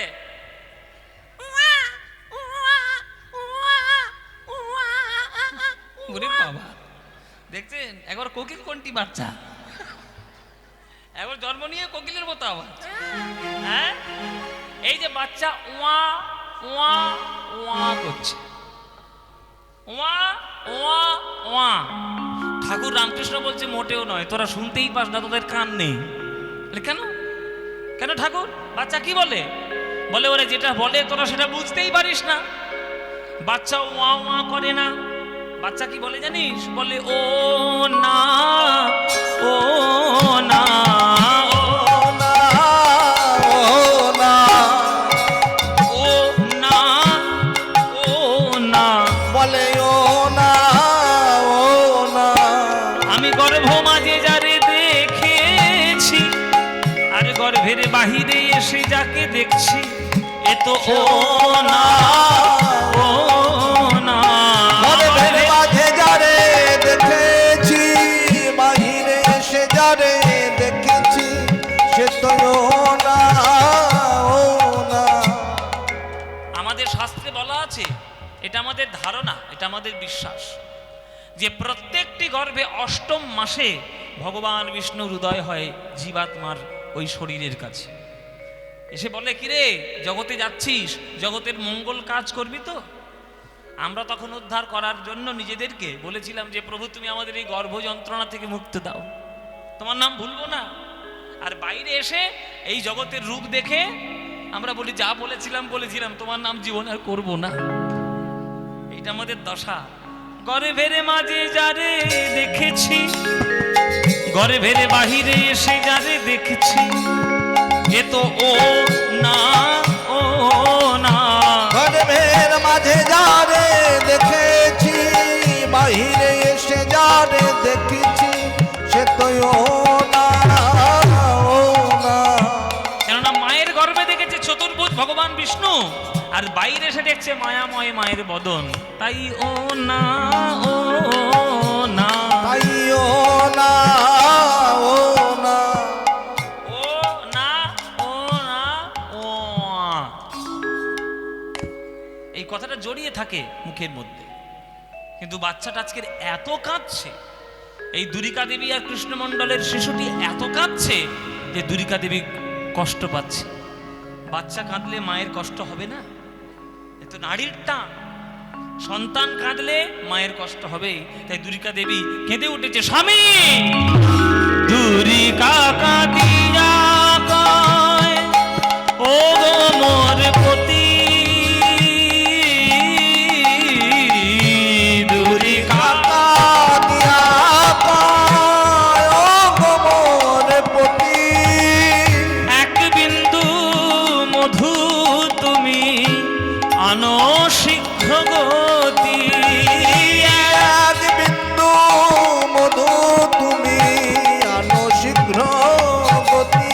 আমি মধু দিয়ে ছেলের মুখ ভোলাবো, ওই মধু দিয়ে ছেলের মুখ ভোলাবো, ছেলের কান্নার রব দূরে যাবে, মধু দিয়ে ছেলের মুখ ভোলাবো।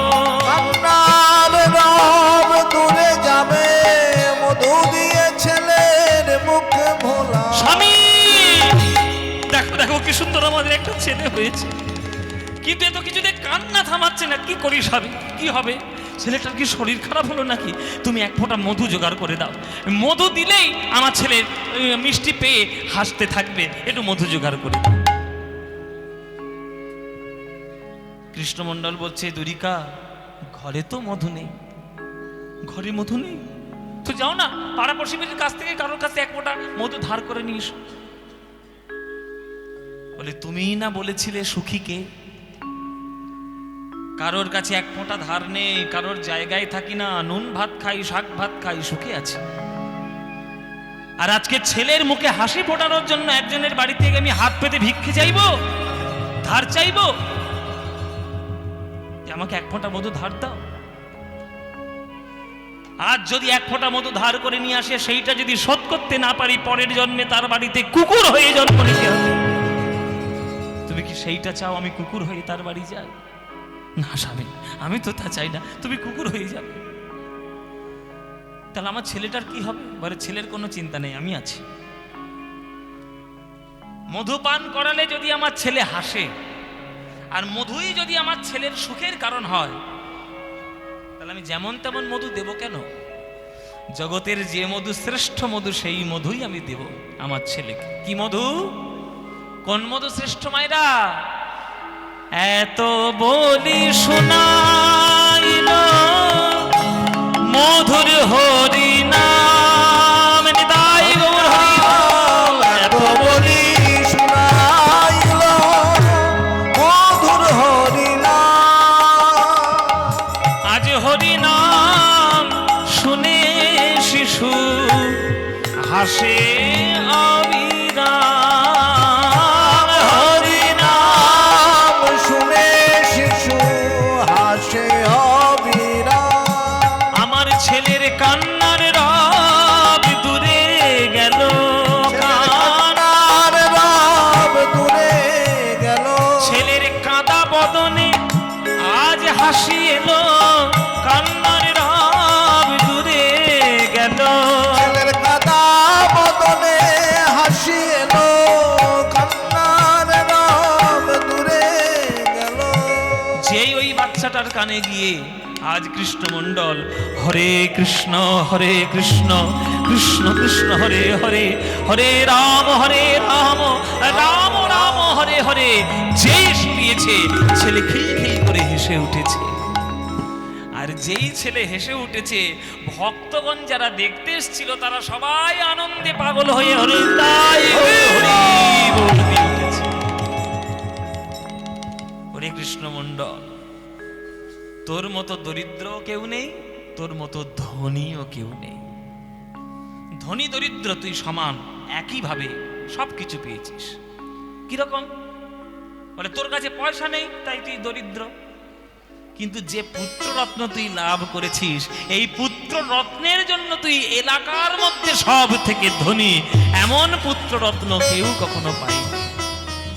যে জন্মের পর কৃষ্ণ নাম নিয়ে হেসে ওঠে, সেই ছেলে আমরা আশীর্বাদ করে গেলাম একদিন না একদিন মহান মহান মহান কৃষ্ণ ভক্ত হবে। তাই ছেলেটার নাম কি রাখা হলো বাবা? ছেলেটার নাম রাখা হলো দুঃখী মণ্ডল। এত দুঃখ যে জন্মের সময় মুখে এক ফোঁটা মধু দিতে পারেনি, তাই নাম রাখা হয়েছে দুঃখী মণ্ডল।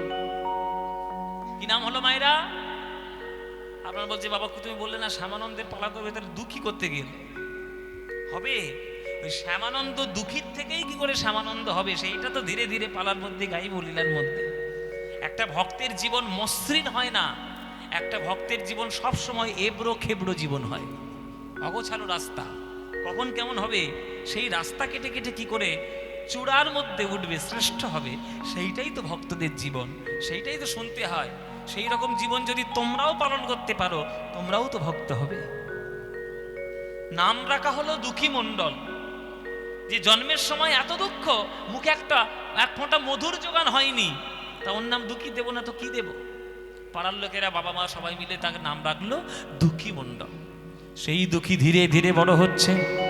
5 বছর বয়স হয়েছে। 5 বছর বয়স হয়েছে। 5 বছরের বয়সের বাচ্চারা সাধারণত মাঠে গিয়ে খেলাধুলা করে, কিন্তু আজকে দুঃখী গিয়ে তার বাবার হাত ধরে টেনে বলছে, বাবা ও বাবা, আমি একটু পাঠশালায় যাব, আমাকে তুমি পাঠশালায় পাঠাবে না? আমার পাশের বাড়ির ছেলেরা কি সুন্দর পাঠশালায় যায়, আমি তো যাই না, আমি একটু পড়াশোনা শিখবো, বাবা আমায় তুমি পড়াশোনা শেখাবে না? কৃষ্ণমণ্ডল বুকটা তার ভেতরে ফেটে যাচ্ছে। কি করে পড়াবো বাবা? পড়াতে গেলে তো স্কুলের মাইনে লাগবে, পাঠশালার মাইনে লাগবে, সেই মাইনেটা আমি কি করে দেব? কি করে দেব? মায়েদের নিয়ে তো কথা হয়, মেয়েরা সংসারে স্যাক্রিফাইস করে, আত্মত্যাগ করে, সে তো হয় নিশ্চয়ই, অস্বীকার করার কোনো জায়গা নেই। কিন্তু আপনার এখানে যারা বাবা বসে আছেন, বাবাদের নিয়ে কথা কম হয়। আপনারা যারা বাবা, আমরা যারা বাবা, একটা পুরুষ, একটা প্রকৃত বাবা তার সংসারকে টিকিয়ে রাখার জন্য কি না কি করতে পারে, সেটা আপনারাই নিজেরা ভালো করে বুঝতে পারছেন। পিতাকে কখনো অসম্মান করবেন না। জননী জন্মভূমিশ্চ স্বর্গাদপি করিয়েছি। জননীর চরণ সেবা করলে যদি স্বর্গ পাওয়া যায়, অস্বীকারের কোনো জায়গা নেই। কিন্তু একটা বাবা সারা জীবন একটা ছেলে মেয়েকে মানুষ করার জন্য নিজে একটা ছেঁড়া গেঞ্জি পরে সারা জীবন কাটাতে পারবে, কিন্তু ছেলে মেয়ের গায়ে নতুন জামা সে আগেই চড়াবে। রোজগারের অংশ থেকে সে ছেলে মেয়ের জন্য পুজোর সময় নতুন জামা কিনে দেবে, নিজে কিন্তু পুরনো জামা পরে ঘুরবে। ছেলে মেয়ে যদি বলে, কি গো তুমি একটা নিজের জন্য নিলে না বাবা? আরে আমি আর নিয়ে কি করব, তোরা আনন্দ কর। নিজের দুঃখটাকে, নিজের শখ আহ্লাদকে নিজের বুকের মধ্যে চাপিয়ে রেখে একটা বাবা তার সন্তানদের জন্য দিন রাত খাটে। আজকে দুঃখী মণ্ডল চাইছে পড়াশোনা করব, কিন্তু কৃষ্ণমণ্ডল জোগাতে পারছে না। কৃষ্ণমণ্ডল বলছে, ওরে দুঃখী, তোকে যে পড়াশোনা শেখাবো, আমার তো পয়সা নেই বাবা। আমি তোর বাবা, কিন্তু তুই আমার কাছে চাইলেও আমি সেটা পূরণ করতে পারছি না। বাবারে, স্কুলে মাইনে দেওয়ার মতো পয়সা তোর বাবার নেই, কিন্তু আমি তোকে একটা শিক্ষা দেব বাবা। যে শিক্ষা পেলে জগতের শ্রেষ্ঠ শিক্ষা, শ্রেষ্ঠ বিদ্যা লাভ করতে পারবি, সেই শিক্ষা আমি তোকে দেব। প্রহ্লাদ যেমন বলেছিল তার বাবাকে, বাবা, জগতের শ্রেষ্ঠ পড়াশোনা কি জানো? কৃষ্ণের চরণে নববিধা ভক্তি হলো জগতের শ্রেষ্ঠ পড়াশোনা। শ্রবণং কীর্তনং বিষ্ণু শরণং পাদ সেবনম অর্চনং বন্দনং স্বক্ষং দাস্বং আত্মনিবেদনম। এই 9 প্রকার ভক্তি হলো জীবনের শ্রেষ্ঠ শিক্ষা। এই 9 প্রকারের ভক্তি যদি করতে পারো তবেই জীবনের শ্রেষ্ঠ শিক্ষা লাভ করতে পারবে। এই 9 রকমের ভক্তি হলো জগতের শ্রেষ্ঠ শিক্ষা। এই 9টা ভক্তি লাভ কর বাবা, এই 9টা ভক্তি নিয়েই জীবনে চল। তাই ভক্তি হচ্ছে শ্রেষ্ঠ শিক্ষা বাবা। হ্যাঁ, ভক্তির থেকে শ্রেষ্ঠ শিক্ষা কিছু আছে নাকি? তাহলে আমি সকাল থেকে আমি কার নাম গাইব, কার ভক্তি করব, কার নাম গাইবি? ওরে বাবা, সকাল থেকে গাইবি, সারা জীবন গাইবি, যতদিন দেহের মধ্যে নিঃশ্বাস প্রশ্বাস আছে ততদিন গাইবি, তারই নাম গাইবি। কে? ভজ রাধা কৃষ্ণ গোপাল কৃষ্ণ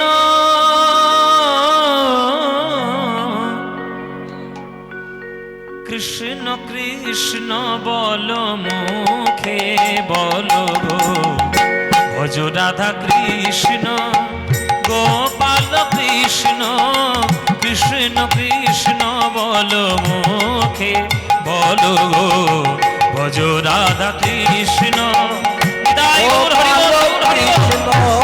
কৃষ্ণ কৃষ্ণ বলো মুখে বলো গো, ভজ রাধা কৃষ্ণ গোপাল কৃষ্ণ কৃষ্ণ কৃষ্ণ বলো মুখে বলো গো, ভজ রাধা কৃষ্ণ। নামে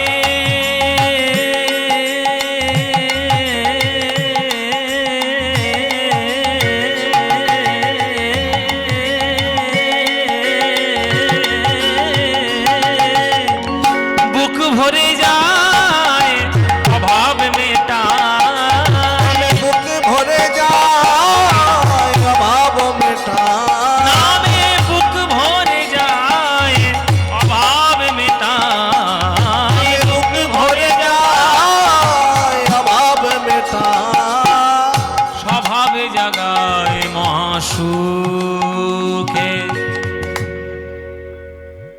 তোদের কাদার বিলে ভূত আছে নাকি? ভূত তো নেই? সব জায়গায় আছে ভূত। ভূত সব জায়গায় আছে। এই একটা নিজেই ভূত দাঁড়িয়ে আছে, দেখ। এই ভূত, বাবা, তুই তো ভূত না, তুই তো আমার পেতনি।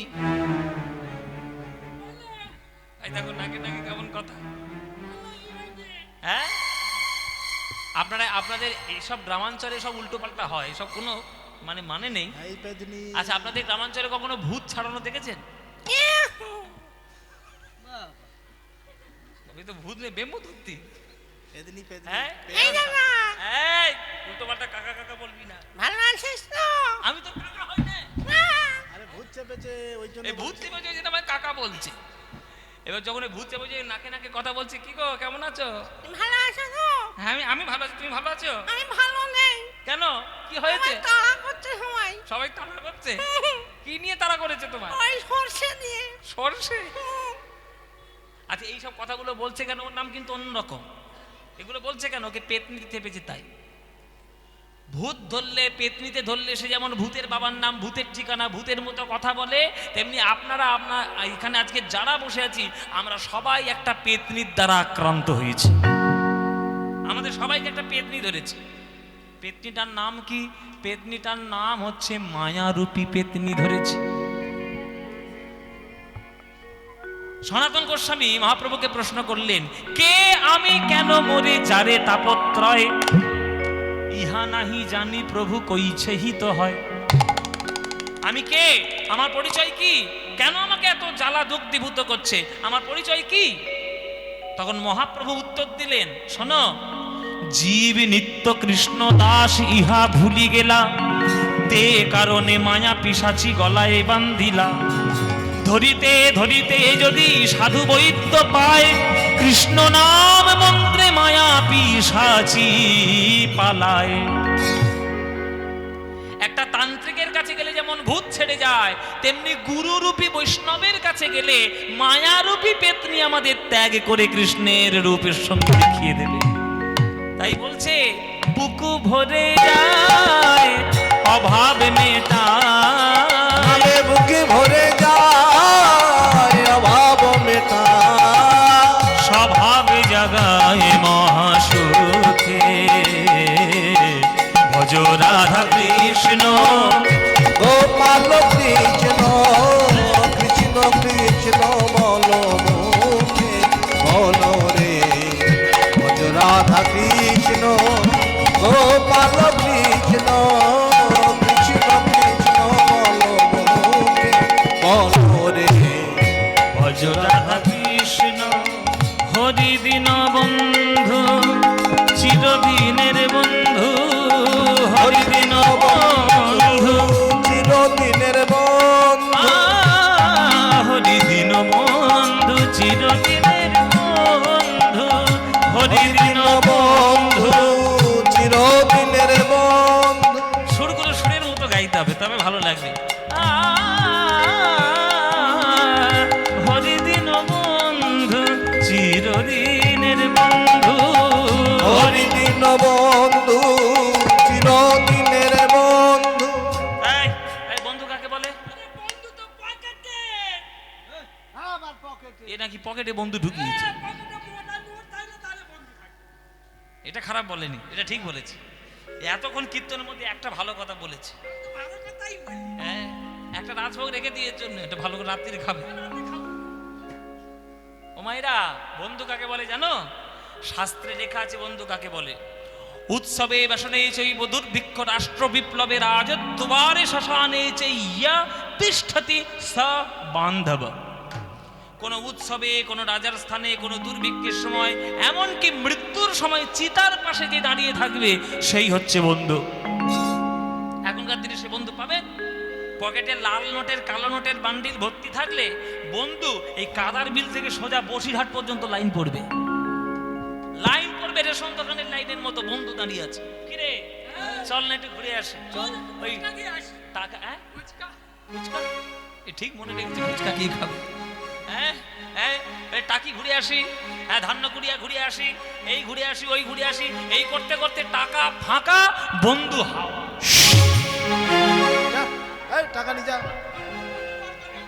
তোর মুখ থেকে বোঝা গেছে তুই কি বন্ধু জগতে সবাই এই বন্ধু বাবা কিন্তু একজন বন্ধু আছে যে চিরকাল ভক্তের সঙ্গে থাকে সে বন্ধুকে হরি দিন বন্ধু চিরদিনের বন্ধু হরি দিন বন্ধু চিরদিনের বন্ধু জীবের চির সুখে দুঃখে হরি দিন বন্ধু চিরদিনের বন্ধু জীবের চির সুখে দুঃখে একবার ভজনার অন্ধ চরণার বিন্দ ভজনার অন্ধ চরণার বৃন্দ ওগো দুস্তর এ মায়া বিপাকে ভজ রাধা কৃষ্ণ গোপাল কৃষ্ণ কৃষ্ণ কৃষ্ণ বল মুখে বলো রে ভজ রাধা কৃষ্ণ গোপাল কৃষ্ণ কৃষ্ণ কৃষ্ণ বলো মুখে বলো রে ভজ রাধা কৃষ্ণ ভজ মূঢ়মতি তব চির সাথী ভজ মূঢ়মতি তব চির সাথী ওগো যাহার করুণা লোকে লোকে ভজ মূঢ়মতি তব চির সাথী যাহার করুণা লোকে লোকে সেই লীলাময় হরি এসেছে নদিয়া পুরী লীলাময় হরি এসেছে নদিয়া পুরী ওগো শ্রী রাধার প্রীতি লয়ে বুকে ভজ রাধা কৃষ্ণ গোপাল কৃষ্ণ কৃষ্ণ কৃষ্ণ বলো মুখে বলো রে রাধা কৃষ্ণ গোপাল কৃষ্ণ কৃষ্ণ কৃষ্ণ বলো মুখে বলো রে রাধা কৃষ্ণ ভজ রাধা কৃষ্ণ ভজ কৃষ্ণ ভজ রাধা কৃষ্ণ। সেই লীলাময় হরি এসেছে নদিয়া পুরী, শ্রী রাধার প্রীতি লয়ে বুকে। কে কে? বৃন্দাবনের রাধা, বৃন্দাবনের কৃষ্ণ, মিলিত তনু আমাদের কলিযুগে কে এসেছে বলো বাবা, তুমি কে? ওরে দুঃখী, বৃন্দাবনের রাধা, বৃন্দাবনের কৃষ্ণ মিলিত তনু এক হয়ে আমাদের সোনার গৌরাঙ্গ রূপে এসেছে আমাদের এই কলিযুগে। ওই গৌরাঙ্গকে তুই যদি ডাকতে পারিস, তোর জীবন ধন্য। আমি তোর বাবা, তোকে মানুষ করার মতো সামর্থ্য আমার নেই, কিন্তু তোকে ভক্তির পথে এগিয়ে দেওয়ার দায়িত্ব সেটা আমার আছে। আমি জানি না বড় হয়ে তোর আর কত চাহিদা হবে, বড় হয়ে তুই কি চাইবি, আমি সেটা জোগাড় করতে পারবো কি পারবো না, জগতের সুখ তুই পাবি কি পাবি না। তবে বাবা হিসেবে আমি তোকে সুখের সন্ধান দিতে পারি। কোনো জীব যদি জগতের প্রকৃত সুখ চায়, গৌরাঙ্গের চরণে সমর্পণ করলে নিজেকে সেই সুখ কুড়িয়ে পায়।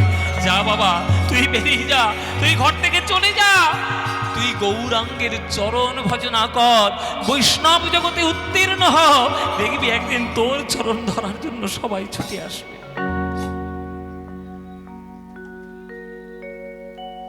গৃহত্যাগ করল আমারে দুঃখী মণ্ডল, অর্ধ রজনীতে এসে মায়ের চরণে প্রণাম করে বলছে, মা গো, পিতার আজ্ঞায় আমায় গৃহত্যাগ করে গৌর ভক্ত হতে হবে। গৌরের চরণ ভজন করলে জগতের শ্রেষ্ঠ জিনিস যদি পাওয়া যায়, তাই মা গো তুমিও আমায় আশীর্বাদ করো যেন আমি গৌর ভক্ত হতে পারি। ছুটে চলল বাবার আজ্ঞা গৌরাঙ্গ ভজন করার জন্য।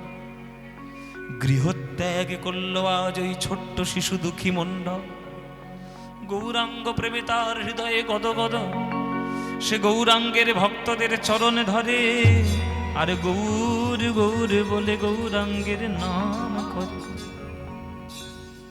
গৌরাঙ্গ আমার ধর্ম করম, গৌরাঙ্গ আমার জাতি হে, গৌরাঙ্গ আমার ধর্ম করম, গৌরাঙ্গ আমার জাতি হে, গৌরাঙ্গ আমার ধর্ম করম, গৌরাঙ্গ আমার জাতি হে, গৌরাঙ্গ আমার কুলশীল মান, গৌরাঙ্গ আমার কুলশীল মান, গৌরাঙ্গ আমার কুলশীল মান, গৌরাঙ্গ আমার কুলশীল মান, গৌরাঙ্গ আমার গতি হে,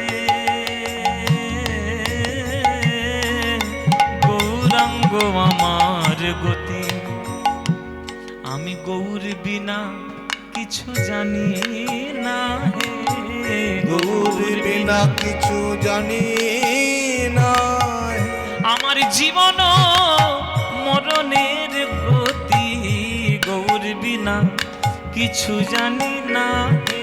আমার জীবন মরণের গতি, গৌর বিনা কিছু জানি না। একটা বাচ্চা ছেলে গৌর নাম গাইতে গাইতে গৌরের প্রেমে গদগদ, কোন বৈষ্ণব কোন ভক্ত তাকে ভালোবাসবে না? এক ভক্ত ছুটে এসে বলছে, বাবা এত ছোট বয়সে এইভাবে গৌরের প্রেমে পাগল হয়ে তুমি চলেছো কোথায়?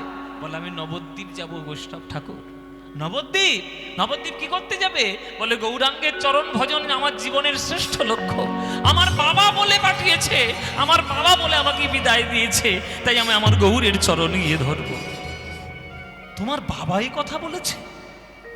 বাবাই তোমাকে গৌর ভজন করার পরামর্শ দিয়েছে? ধন্য তোমার পিতামাতা। যে পিতামাতা শুধুমাত্র সন্তানদের কাছ থেকে নিজের সুখ চায়, সে প্রকৃত পিতামাতা নয়। যে সন্তানের মঙ্গলের জন্য সন্তান কি করে সুখী হবে তাকে কৃষ্ণ প্রেমে ডুবিয়ে দেওয়ার জন্য চেষ্টা করে, সেই হচ্ছে প্রকৃত পিতামাতা। তাই তোমার পিতামাতা প্রকৃত পিতামাতা বাবা। যাও এই রাস্তা চলে যাও, এই সোজা রাস্তায় যাবে, এই যে পিছের রাস্তাটা সোজা চলে যাবে, একবারে গিয়ে নবদ্বীপে উঠবে, কি এক সোজা চলে যাবে নবদ্বীপ। সোজা সেইখানে গান গাইতে গাইতে যাচ্ছে, আমি প্রেমের ভিখারি, প্রেম ভিক্ষা করি, যাব গো সোনার নদিয়ায় আমি প্রেমের ভিখারি, প্রেম ভিক্ষা করি, যাব গো সোনার নদিয়ায়। নিতাই গৌর হরি বল, হরি বল, হরি বল। প্রেমের ভিখারি, প্রেম ভিক্ষা করি, যাব গো সোনার নদিয়ায় আমি প্রেমের ভিখারি। প্রেম ভিক্ষা করি, যাব গো সোনার নদিয়ায়। একবার হরি হরি বলে দুটি বাহু তুলে, আর হরি হরি বলে দুটি বাহু তুলে। একটা 5 বছরের 7 বছরের বাচ্চা যদি বাড়িতে ভিক্ষে করতে আসে, দয়া হবে না? মায়া হবে না? ও মায়েরা, তোমাদের মায়া হয় না? একটা বাচ্চা ছেলে ভিক্ষে করছে, তো এই বাচ্চা ছেলেটা ভিক্ষে করছে বলে লোকেরা, পাড়ার লোকেরা আলু পয়সা চাল ডাল এদের চাল, আলু, পয়সা, যেমন চাল, সামর্থ্য আছে নিয়ে দিতে যাচ্ছে। যেই দিতে যাচ্ছে আঁচলটা সরিয়ে নিচ্ছে। কিন্তু আঁচলটা সরিয়ে নিলি কেন? আঁচলটা সরালি কেন? তুই তো ভিক্ষে চাইলি। তখন দুঃখী মণ্ডল চরণ ধরে বলছে, আমি কি তোমাদের কাছে ওই চাল ডাল আলু টাকা পয়সা তেলের ভিক্ষা চেয়েছি? তাহলে কি ভিক্ষা চেয়েছিস? ওইগুলো চাই না তো কি চাই? বলে, জগতের শ্রেষ্ঠ জিনিস হলো প্রেম, সেই তোমাদের কাছ থেকে আমি প্রেমের ভিক্ষা চাই। প্রেম ভিক্ষা? একটা বাচ্চা ছেলের মুখে এত বড় বড় কথা! চাল ডাল নিবি তো নেই, তো কিছু নেই। চাল নেবে, ডাল নেবে, আলু নেবে, পয়সা নেবে, চলে যাবে, মুখে বড় বড় কথা। প্রেমের ভিখারি, প্রেম ভিক্ষা করতে এসেছি তো আমাদের বাড়িতে কেন? অন্য জায়গায় যা। বলে, তোমরা আমায় ভুল বুঝলে, প্রেমের অর্থ তোমরা বোঝো না। প্রেমের অর্থ হলো জগতের শ্রেষ্ঠ প্রেম, ভক্তের সঙ্গে ভগবানের চিরন্তন প্রেম। যে প্রেমে দেওয়ার জন্য গৌরাঙ্গ মহাপ্রভু চরণ ধরেছে, হাতে ধরেছে, পায়ে পড়েছে, সেই প্রেম তোমাদের কাছ থেকে ভিক্ষা চাই। তোমরা যদি একবার বদন ভরে হরিনাম গাইতে পারো, তবেই আমার সেই ভিক্ষা লাভ হয়ে যাবে। একবার হরি হরি বলে দুটি বাহু তুলে, হরি হরি বলে দুটি বাহু তুলে। হরি হরি বলো আমার ভাই, হরি হরি বলো ভাই। ওগো নাম বিনা গতি নাই, হরি হরি বলো ভাই। এই নাম বিনা গতি নাই, হরি হরি বলো ভাই। এই নামের মধ্যে আছে কানাই, হরি হরি বলো ভাই। এই নামের মধ্যে আছে কানাই, হরি হরি বলো। তাই হরি হরি বলে দুটি বাহু তুলে, হরি হরি বলে দুটি বাহু তুলে। প্রেম ভিক্ষা দাও আমায়, আমি প্রেমের ভিখারি, প্রেম ভিক্ষা করি, যাব গো সোনার নদিয়ায় আমি। বিদায় গৌর হরি হরি। প্রেম ভিক্ষা করি, যাব গো সোনার নদিয়ায় আমি। প্রেমের ভিখারি, প্রেমের ভিখারি, প্রেমের ভিখারি।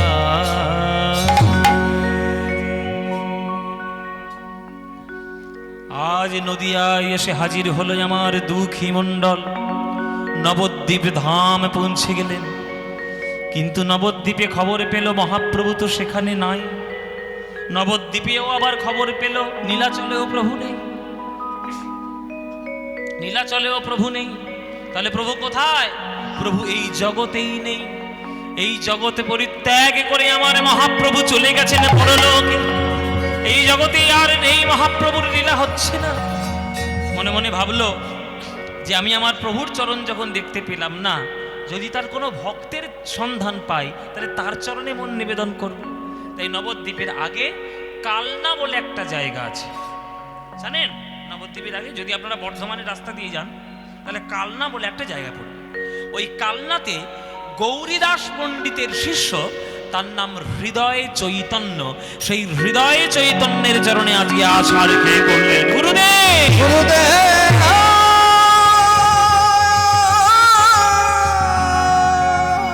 এই কে রে? কে তুই বাবা? এরকম পা জড়িয়ে ধরেছিস কি? নাম কি তো? প্রত্যেকে আসছিস? আগে আমি ধারেন্দা থেকে আসছি। আমার নাম দুঃখী মণ্ডল। আমার বাবা বলে পাঠিয়েছে গৌরাঙ্গ প্রেম জগতের শ্রেষ্ঠ প্রেম, ওই গৌরাঙ্গ ভজন আমি করতে চাই। আপনার চরণ দুটি ধরি, আপনি কৃপা করে যদি আমাকে একটু দীক্ষা দেন। দীক্ষা? বাবা কোথা দিয়ে উড়ে এসে জুড়ে বসলে কি দীক্ষা দেওয়া যায় নাকি? তুই কে?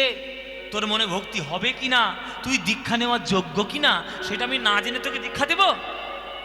শোন বাবা, দীক্ষা পেতে গেলে আমার আশ্রমে থাক।